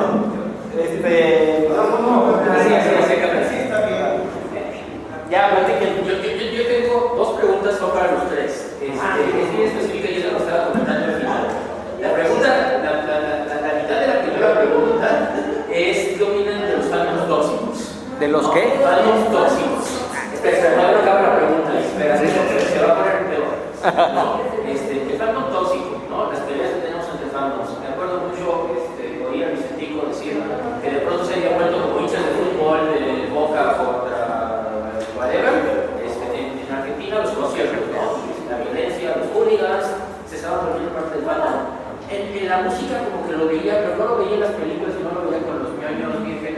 años y seguimos viendo Star Wars. ¿Te puedo grabar? Sí, claro. Lo digo varias veces en público. Entonces, ¿qué opinan de los actos públicos?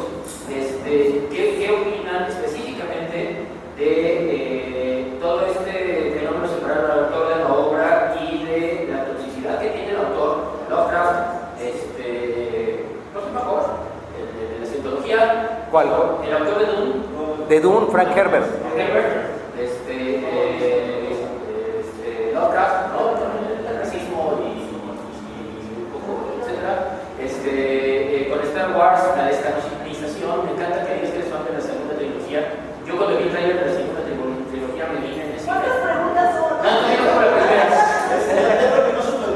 Es el fandom tóxico, es la descanonización por parte del fandom de la obra canónica del artista original, ¿no?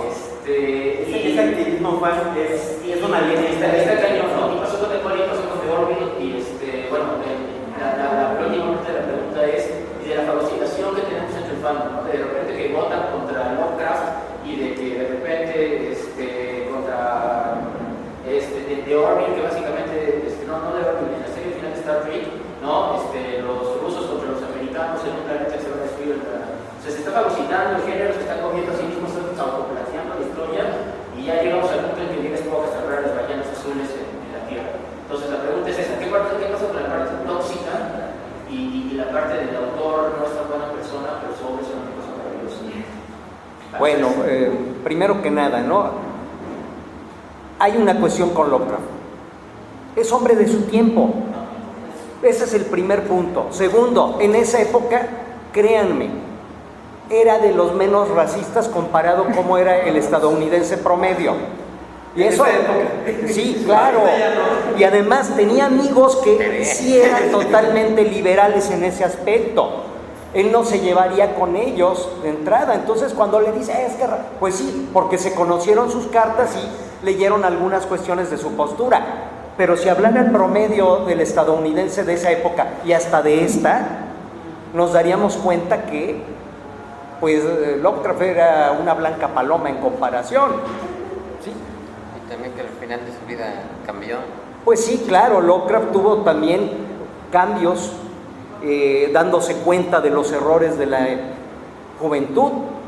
En ese caso, lo que sí debo decirles en cuanto al fandom, siempre vas a encontrar algún fan que se va por la perspectiva, ay, como él era racista, yo también voy a ser racista. Okay. O al revés, los que, no, ¿cómo? Es que me rasgo las vestiduras y todo. Obviamente, obra y autor van de la mano, pero hay que saber distinguir las cuestiones de ellos. Yo pienso que debemos conciliar esa situación como seres humanos, porque a fin de cuentas ahí está lo que les platicaba del circuito de la cultura. A fin de cuentas, como artefacto cultural que son las obras de estos autores, tenemos el aspecto de la representación y de la identidad. Y entonces más bien sacamos a relucir cómo somos nosotros a través del fandom, ¿sí? Reflejamos esa circunstancia. Bueno, al menos eso es lo que quería yo comentar. Espero haber dado respuesta a tu pregunta. ¿Cómo ven? Si le ponemos pausita y escuchamos de más participación y se vamos reposando, ¿sí? O si tiene mucha ansiedad. De que la siente para mí. Sí. Por ejemplo, respecto, siguiendo esa misma idea. ¿Es el debate? Sí. ¿Qué opinas? ¿Qué opinas de que, y creo que ahí empiezan algunos problemas, ¿no? Como franquicia ofrecen un producto. Los fans se enojan cuando no les dan el producto. Sí, claro. Entonces, la protesta cuando se contradice o no se respeta el lore. El canon. Sí. ¿Eso qué opinan? Y esta es la pregunta. ¿Qué opinan de que de repente los guionistas rompen con lo establecido, con lo que originalmente le atrajo a los fans? Y están los fans que dicen, bueno, pues está bien, ¿no? Está bien, pero porque se conforman, ¿no? Porque dicen, pues es Star Wars, yo soy fan de Star Wars, ni modo que digan que Star Wars es malo, ¿no? Y los que se enojan, ¿no? Sí se enojan a los extremos, ¿no? Y los que de plano dejan la franquicia. Pero ¿qué opinan con respecto a esos cambios? Que, por ejemplo, digamos, en una obra no puedes contradecir, ¿no? Las actitudes de los personajes, todo el lore que construiste, de repente lo contradices. ¿Y sabes por qué? Bueno, esto yo ya lo vería como de manera más desde un punto de vista comercial, ¿no? Por así decirlo. O sea, haz de cuenta que es como si tú tienes un carpintero, ¿no? Y él te hizo una mesa muy bonita y le pides otra y ahora esa está toda fea. Pues no, o sea, si tú estás pagando por algo, esperas que tenga el mayor índice de calidad posible, ¿no? Si no la hizo chalán. Ajá. Y yo creo que en cuanto a fandom y ese tipo de cosas, el mejor ejemplo es uno reciente, ¿no? The Voice. O sea, The Voice, sí, la verdad sí se notó muy cañón el bajón, el que cayó la escritura horrible. Y por ejemplo, algo así objetivo para ello es el que las escalas de poder pues sí las ignoraron por completo, porque o sea, de que en un episodio X personaje puede hacer tal cosa y en el siguiente ya no puede. Y cositas así, o sea, eso ya la verdad es flojera de quien se supone que está haciendo el producto, ¿no? O sea, que simplemente no está haciendo bien su trabajo. Yo para agregar tanto ruido al asunto, bueno, primero está, no sé si han escuchado el término, seguramente sí, el fanon, que cuando el fan no está de acuerdo con el canon, funda su propio canon, que es el fanon. Pero a veces ese fanon repercute sobre la industria y entonces salen filonis que crean Mandalorians, ¿no? O sea, porque ya vieron que el producto se desvió demasiado del gusto del público, y entonces el fanon tiene en sí mismo lo que sí le va a gustar al fan, ¿no? El problema es cuando una saga como Star Wars, como pasó con Avatar, es tan amplio que llega a gustarle a grupos de ideologías diferentes. Entonces tienes a un señor americano que en los 70 vio Star Wars y no se dio cuenta que hablaba de una rebelión, sino que veía a un chamaco güero ganándole a su papá, ¿no? Y entonces de repente cuando resulta que la historia gira y siempre hablan de rebeliones, dicen, ¿por qué? Si yo soy blanco y ellos no saben que eran los vietnamitas, ¿no? El imperio, ¿no? Y entonces el problema es cuando logras conquistar a varios públicos con identidades distintas, te metes en un aprieto, ¿a quién le doy gusto? Y depende de cuánto inviertas BlackRock, yo insisto. Pero bueno, para allá, luego para allá, ¿te puedo grabar? Sí, bueno. Yo tengo una duda para todos, es más una confusión, porque Jesús me habla de fandom, Andrés me habla de fanático, Rafael me habla de fan. Entonces, tal vez por ser la persona pues sí, vieja, ya he visto a lo mejor, no sé, las 12 películas de Star Wars, las 14 de Star Trek, y cada uno tiene, me gusta más X o Y por X o por alguna razón. Pero yo no he leído creo que son 964 obras de Star Trek, no he leído los 800 libros de Star Wars.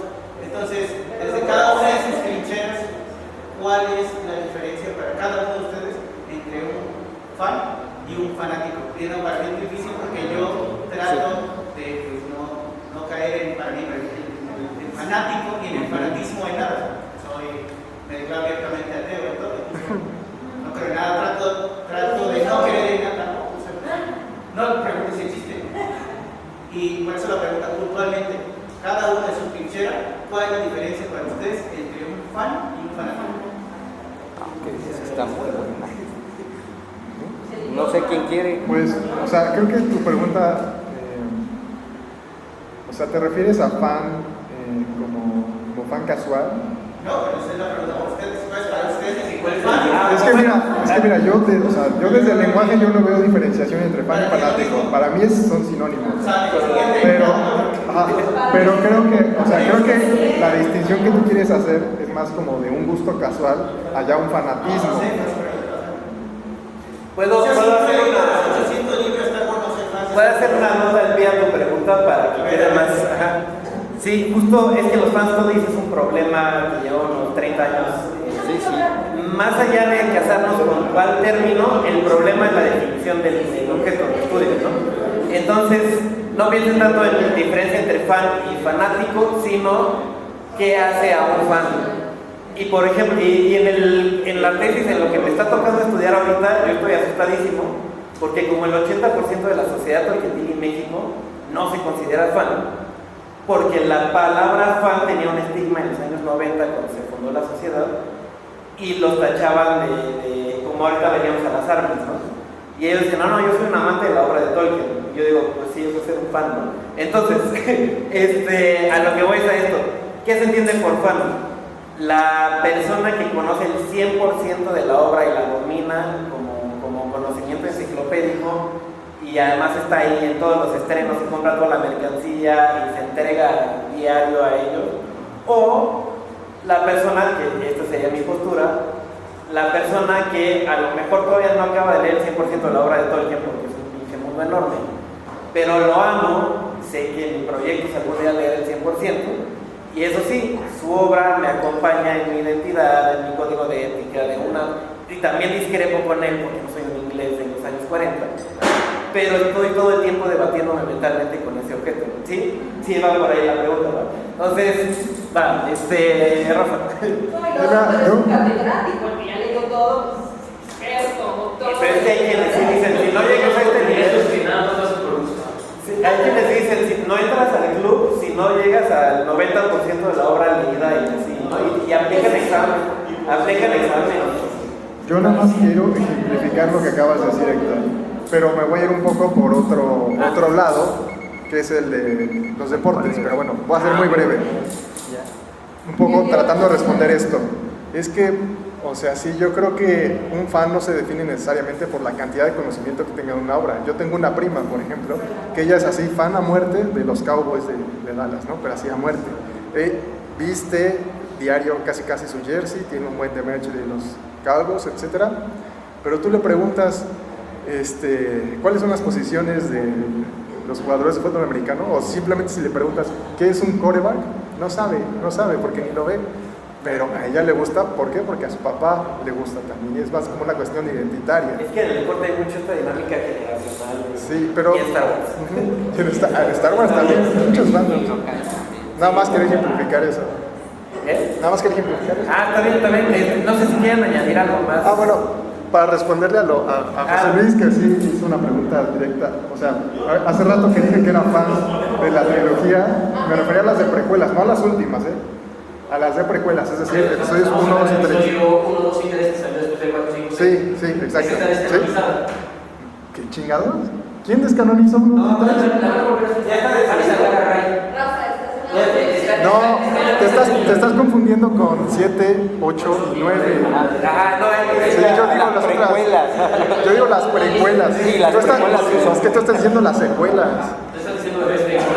Sí, Skywalker, el descenso de Anakin a Vader. Sí. Esas no están descanonizadas, están más vivas que Dios. Sí, no, es que justo las de Rey. Justo las de Rey, ahí es donde está el problema de la canonización, ¿no?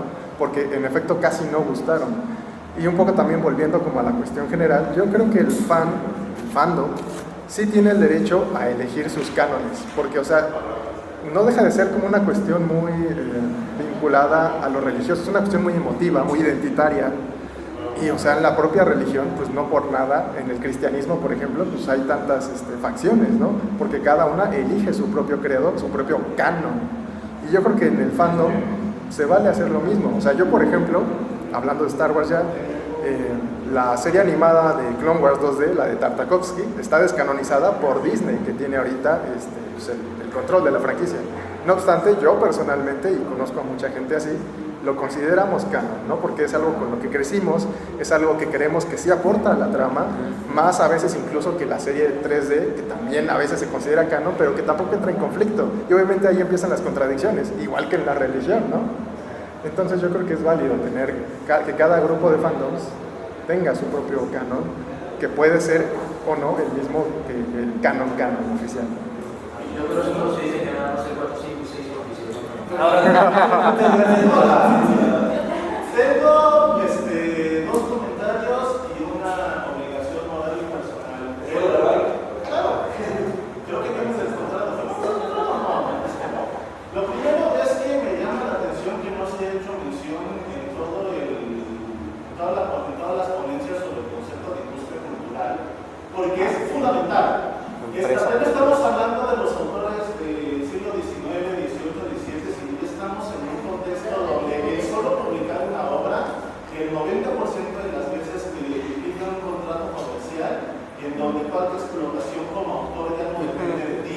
De hecho, salas como Star Wars, gracias por permitirme hablar de esto, salas como Star Wars ya no le pertenecen a las autoras, salas como Star Trek dejaron de pertenecer a las autoras. De hecho, hay un lío enorme de derechos, pero hay un enorme lío de derechos en salas como The Witcher, por ejemplo, que una parte no canónica, dependiendo a quién le preguntes, le pertenece a CD Projekt Red, una parte no canónica, dependiendo a quién le preguntes, le pertenece a Netflix, y la parte del autor ya no se siente cómodo con las otras dos que existen, entonces ya no se siente completamente dueño de su propio trabajo. Entonces esto sale de una industria cultural que me llama mucho la atención que no se haya mencionado. Segundo punto, respecto a los cánones, depende muchísimo de qué estamos hablando, porque justamente por lo mismo, ya no le pertenece la obra al autor y es el dueño de los derechos quien define el canon y sobre todo a través de él comercializa, porque es justamente el objetivo primordial, comercializar. Por eso se modifican los nombres, por eso se modifican muchísimas cosas, porque el objetivo primordial es la mercantilización del objeto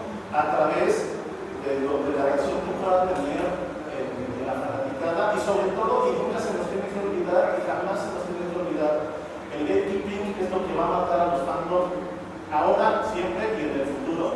Entonces, siempre al necesitar mercantilizar, siempre se va a intentar hacer un público nuevo. Si haces un gatekeeping, estás matando a la franquicia, estás matando al fandom y estás matando al contenido, porque ya cuando tú te muevas ya no habrá nadie que sigues estelas y estás guardando la puerta. Y en mi responsabilidad moral, que es con lo que voy a terminar, yo llegué a este conversatorio con una misión que es de recordar y traer una mención de Anahisa Zárate, una de las pioneras del manga en México, panelista al respecto en Comic-Con de San Diego, que en algún punto dijo en una entrevista que le hicieron y que todos los que fuimos sus amigos en verdad nos quedamos con eso, que es: los hombres son fans y las mujeres son las que creamos fandoms. Por una sencilla razón, los hombres acumulamos conocimiento enciclopédico sobre las obras, los lores, los episodios, los cánones. Son las mujeres, sobre todo a través de la era digital, y gracias por mencionar a las ARMIs, que son el ejemplo principal en la actualidad, quienes establecen las redes y condiciones sociales para compartir ese trabajo. Entonces, eso creo que nos puede servir mucho les puede servir como punto de partida para el análisis que ustedes están intentando hacer. ¿Puedo? Respondo. Claro. Perdón que ando brincando para grabar. Sí, fíjate que sobre lo de la industria cultural no nos quisimos meter tan de lleno al asunto de... sí, no. Uno porque es la parte triste. Dos, para no meternos en las cosas tan pesadas. Porque a don mejor Jaime y luego tantito más Benjamin nos saca lágrimas, son una chulada, ¿no? Pero creo que sí está un poquito implícito ya en lo que nos comentó Jesús por el circuito de la cultura, porque justo Stuart Hall está dialogando y criticando perdón, que me estoy metiendo en el asunto ya del asunto de la filosofía sobre la red, ¿no? La cuestión. Pero no, justo Stuart Hall está dialogando y criticando un poquito la primera generación de la Escuela de Frankfurt cuando inaugura los estudios culturales. Así es. Y ya después los fan studies que surgen de los culture studies dialogan con Stuart Hall y al mismo tiempo hay una crítica, ¿no? Entonces nos llevaría un buen ratito meternos en cada una de estas discusiones, pero definitivamente en lo que se sobrevive de todo esto y en el circuito que nos comentaba Jesús es que el ámbito de la producción y de la industria implican todo este problema que nos comentan, ¿no? Nos estamos viendo más por otro punto del circuito de la cultura que el de la recepción, la interpretación y la producción de identidad, pero definitivamente es un problema enorme, ¿no? Y justo aprovechando la nota académica, por si a alguien le interesa entrarle a los fan studies, yo creo que una de las cosas más complicadas para esta rama de estudios, pero al mismo tiempo de las más ricas, así como con los estudios culturales, es que es un punto en donde convergen las teorías de la comunicación con los estudios culturales, que de por sí son ramas de estudios multidisciplinares, transversales, bla, bla. Entonces es muy complicado entrarle y encontrar una metodología en la que todos nos pongamos de acuerdo, pero al mismo tiempo es muy noble porque tengas la formación que tengas, puedes acercarte, ¿no? Ya sea desde la mercadotecnia, desde la filosofía crítica, desde los estudios literarios, desde la sociología, la etnografía, etc. Entonces, si les interesa, la verdad es que es un campo bien bonito. A Latinoamérica y a México les hace falta todavía estabilizar y sistematizar estos estudios. Y definitivamente hace falta una visión crítica al respecto para que no nada más sea echamos porras, ¿no? Digo, ya uno lee las publicaciones y no están las porras, pero justo salen todos estos problemas, ¿no? Como fan, ¿cómo me siento con esto? Y como observador de los fans ahí integrado, ¿cómo me siento? Y ahora sí, Mariana, nos querías comentar también una pregunta y después atrás. ¿Micrófono? No, sí, creo que sí. Yo quería hablar desde hace rato que estaban hablando de lo de la religión. Ay, me estoy peleando con lo de la reserva de parque, no me hace caso. Bueno, sí me gusta la idea de cómo entre más ateos somos, de todos modos buscamos soluciones y respuestas y amor y códigos éticos y toda la onda. Entonces, lo que en algún momento fue fandom, ¿no? Pues Apolo que se pelea con no sé quién, y Afrodita no sé qué, y ya no Zeus a no sé cuántas, o sea... ¿Y cuántas versiones hubo antes de que se fijara la versión bien de los textos míticos? Sí, definitivamente. Entonces acaba eso y llegan los fandoms, llegan las sagas. Por eso son tan famosas estas sagas de Tolkien, ¿no? Con todo su world building y todo su inventando lenguas. Entonces realmente se ve que es esa necesidad la que seguimos teniendo de seguir la historia, ¿no? Porque nuestra vida no sea lo más sino que nos gusta ese tipo de guías. Y esta onda del fan tóxico, pues realmente habla más de la persona que de la saga. Entonces siempre nos ventilamos con nuestras miserias al aire cuando, ay no, tú sabes menos que yo y no eres fandom. Se paraliza. Ahí retomo mi pregunta, Mariana. ¿Tú crees que nos memetizamos un poquito con el texto al que hablamos? Sí, yo creo que sí, en algún momento definitivamente. Obviamente sí es John Wick y ya tiene sus consecuencias, ¿verdad? Pero a mí me gusta Star Trek porque es como muy ideal, ¿no? Muy bonitos todo. Los personajes cuando la cagan es porque están tratando de hacer las cosas bien, pero la cagaron, ¿no? O tratando de buscar al bien mayor, pero se les fue la onda, las circunstancias y provocaron una guerra abandonada. O hay un dilema. Ajá, hay un dilema, pero nunca son los desgraciados, siempre tratan de hacer las cosas bien y luego todo se va al diablo, ¿no? Y entonces el villano ahí no es el personaje, la miseria no está en el personaje, sino en el destino, las circunstancias, hablando de eso. Pero bueno, sí me gusta esa idea de que a veces van sustituyendo un poco esta creencia religiosa. Caer en fanatismo extremo, que a lo mejor es un poco lo que decía Nueva, porque fan sí es de que te gusta. Esa caracterización de que eres experto, catedrático, no sé, yo creo que es otra palabra, experto, erudito o algo así. Especialista. Pero especialista, algo, doctor en Star Trek.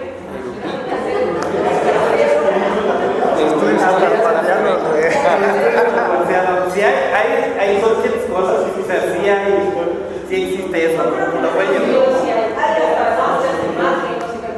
Sí.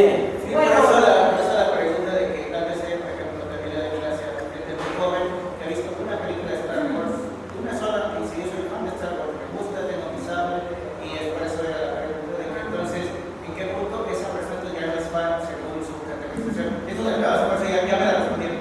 O la otra, hay personas que no han salido un libro de Tolkien, no tiene idea, yo solo leo así, y esa me gusta, y por eso me considero fan de Tolkien. Y hay personas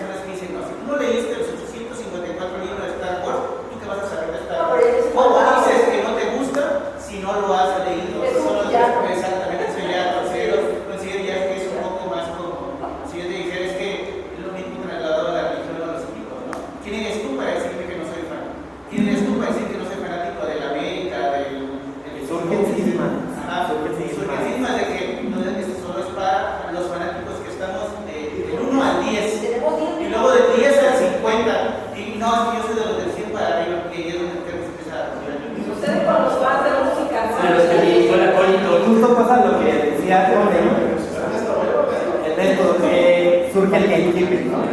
No puedes pasar acá si no cumples tal requisito.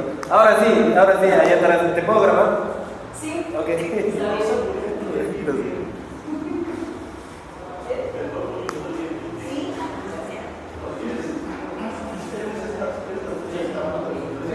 La pregunta que tengo es un poco más académica y es para Héctor y para Jesús. Yo siento que, o sea, como que quisiera entender ustedes cómo empezaron a investigar de manera académica a estos autores, digamos, que han sido parte de una, pues, cuestión literaria, porque, pues, también cuando empezamos como en esta cuestión de investigaciones, como tengo tantas ramas, como delimito qué autores deberían empezar por aquí. Básicamente la pregunta es, ¿cuál fue su momento canónico para darse cuenta de que se quería meter en investigación de Tolkien y por dónde comenzaste? Y en investigación de Lovecraft y por dónde comenzaste. Ok. Bueno, en mi caso, la verdad es que desde que conocí la obra de Lovecraft, poco a poco la fui leyendo, la forma en que estaba escrita y demás, me dio la labor de buscar, investigar. La primera fuente donde encontré un poco más de datos biográficos que no fueran los libros de Lovecraft fue precisamente en la Enciclopedia Británica. Ahí fue donde empecé a investigar, pero la necesidad de aprender más y más me llevó a buscar, bueno, ¿y quién sabe sobre esto? El academicismo, y le llaman scholarship en inglés, y entonces busqué en esa época al que en ese momento era el académico por excelencia de Lovecraft, que es Steve Yoshi, y lo conozco personalmente, me he visto con él varias veces, ¿sí? Me empecé a escribir con él, les estoy hablando de hace como 26 años, más o menos, o sea, ya es toda una vida, ¿no? Y de ahí investigar, cuando, curiosamente, un año después de que nací, hubo una convención de fantasía que fue dedicada a Lovecraft en Providence, que es la meca, digamos, que de Lovecraft. Y entonces, pues no sé, o sea, en esa época todavía había personas que lo habían conocido, autores que lo conocían, y desde ahí siguió la batuta con el círculo de Lovecraft, los que seguían siendo del círculo de Lovecraft, que siguieron y no dejaron caer su legado. Por otro lado, en 90, cuando se cumplen 100 años de su natalicio, se empiezan a hacer ya investigaciones más fuertes. Steve Yoshi es de los primeros académicos en dedicar una tesis a su labor, al trabajo de Lovecraft. Y de ahí han venido muchos más en estos, ¿qué será? 35, 36 años. ¿Sí? Entonces, bueno, espero, por lo menos de mi parte, haber visto eso. Yo no puedo quedar con esa duda, perdón, no puedo difícil saber cómo empezó con Tolkien. Gracias. También, pues, ahí yo creo que tiene que ver con, más que un momento de haber sido como 30, ¿no? Pero tratar de resumir. Primero encontré a Tolkien a los 11 años. No, o sea, realmente sí, cuando vi las películas de Peter Jackson, yo tenía 11 años, ahí empezó a tener ya la inquietud de estudiar algo así, ¿no? Fui a dar a literatura, fui a dar a literatura pensando que era por ahí el asunto. Ahora, y siempre he comentado a Rafa, me gusta mucho la literatura y todo, y creo que aprendí de esa formación en metodología, pero realmente yo no soy alguien de letras, yo debería estudiar estudios culturales, antropología quizá. Pero eso me di cuenta después de que ya me había metido a la maestría en letras, o sea, bien pendejo. Pero en todo ese camino, y luego entré a la de comunicación, también buscando, y no era comunicación, pero todas esas he ido buscando mi relación con Tolkien y la relación de la gente con Tolkien. Y a la mera hora me estoy dando cuenta que no es tanto Tolkien en sí, que sí es mi amor, pero mi gran interés es las prácticas fan en general en México. Porque al entrarle más al Tolkien Scholarship y en México encontrar a gente que se dedica académicamente a dedica al estudio de Tolkien, digo, no es lo mío. O sea, yo nunca voy a llegar al 100% del conocimiento de su obra, que anualmente nos tienen ahí esclavizados, porque sacaron una carta más de Tolkien, o sea, $1,000 pesos, ¿no? inventaron. Y Así me pasa con Lovecraft. los calzones de Tolkien que trae un poema que escribió sobre el tercer origen de Gandalf, y todos ahí $1,000 pesos. Entonces, yo no me sé todos esos poemas de los calzones de Gandalf. Entonces, dije, no, lo mío no es eso. Ya estudié Tengwar y se me olvidan cada 3 meses, tengo que volver a estudiar el alfabeto élfico. Estudié un poquito de Quenya y se me va, o sea, no es lo mío, pero lo que sí es lo mío es escribir la relación de los fans con los textos. Y se habla de un proyecto mayor, porque lo estoy ya tratando de hacer converger con la producción de la ciencia ficción mexicana. Porque también la otra es un señor inglés que nació allá bien lejos de nosotros, qué chingados. Pues ya hay toda una academia inglesa dedicada a él, ¿no? Y si no hubiera estudiado letras inglesas, pues no es lo mío. Entonces más bien lo que estoy viendo es eso, cómo se triangula, porque es muy raro que una bola de mexicanos estemos aficionados a textos extranjeros, pero a diferencia de lo que se pensaba hace algunas décadas, no nos alienaron y no nos arrebataron nuestra identidad, ¿no? Nuestra identidad está en negociación constante, la latinoamericana, con estos textos, y nos los apropiamos y los devolvemos y los reconstruimos. Entonces más bien ahí Tolkien es mi punto de partida porque es lo que más conozco, pero traigo un proyecto ahí más amplio que es la descripción de la cultura contemporánea, justo el circuito de la producción, pero en nuestras coordenadas, ¿no?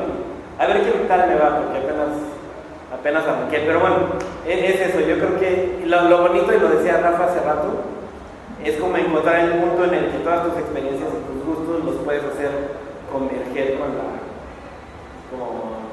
tu trabajo, ¿no? Con la labor. Es que me interesa ahí cuando estás diciendo que tu interés en realidad es estudiar cómo entender a los fans, o sea, la relación que tienen con la obra y en general con la ciencia ficción latinoamericana. Pero también pienso en otra cosa, y es que, por ejemplo, ustedes aquí nos están contando sus hallazgos académicos, pero ¿cómo se hace entonces para no seguir escribiendo de lo mismo para los mismos? Porque esa es una cosa que, por ejemplo, a mí me molesta muchísimo de la academia.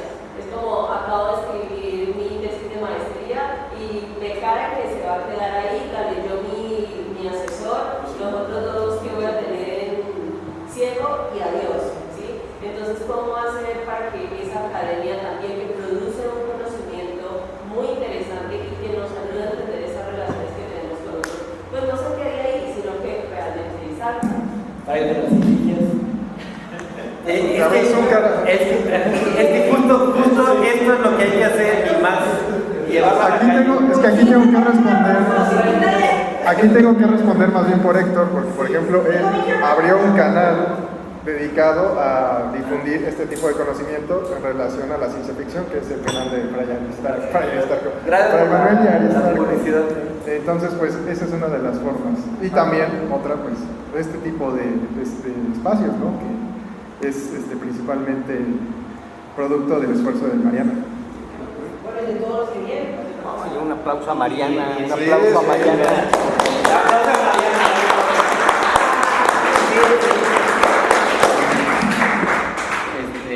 Lo mío es muy breve. Pues sí, o sea, en general, o sea, si quieres hablar de algo, pues simplemente hazlo en el espacio, lo que sea, ¿no? O sea, por ejemplo, yo luego se me ocurre cada estupidez, ¿no? Y siento el impulso de publicarlo en mis historias de Instagram, ya no sé, de tener hartos a los que me siguen. Y aún así lo hago, porque, o sea, yo siento simplemente la necesidad de sacarlo, ¿no?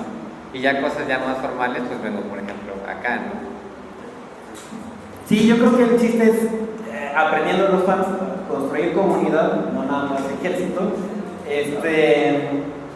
Y también lo que pasa con las herramientas de colonización, no sé, pues le robamos las espadas para resistencia, pues también hay que sacarle las herramientas a la academia y distribuirlas, pienso yo, ¿no? Ese es como credo personal. Ahora sí, y después veremos otra vez. Sí. Gracias por la paciencia.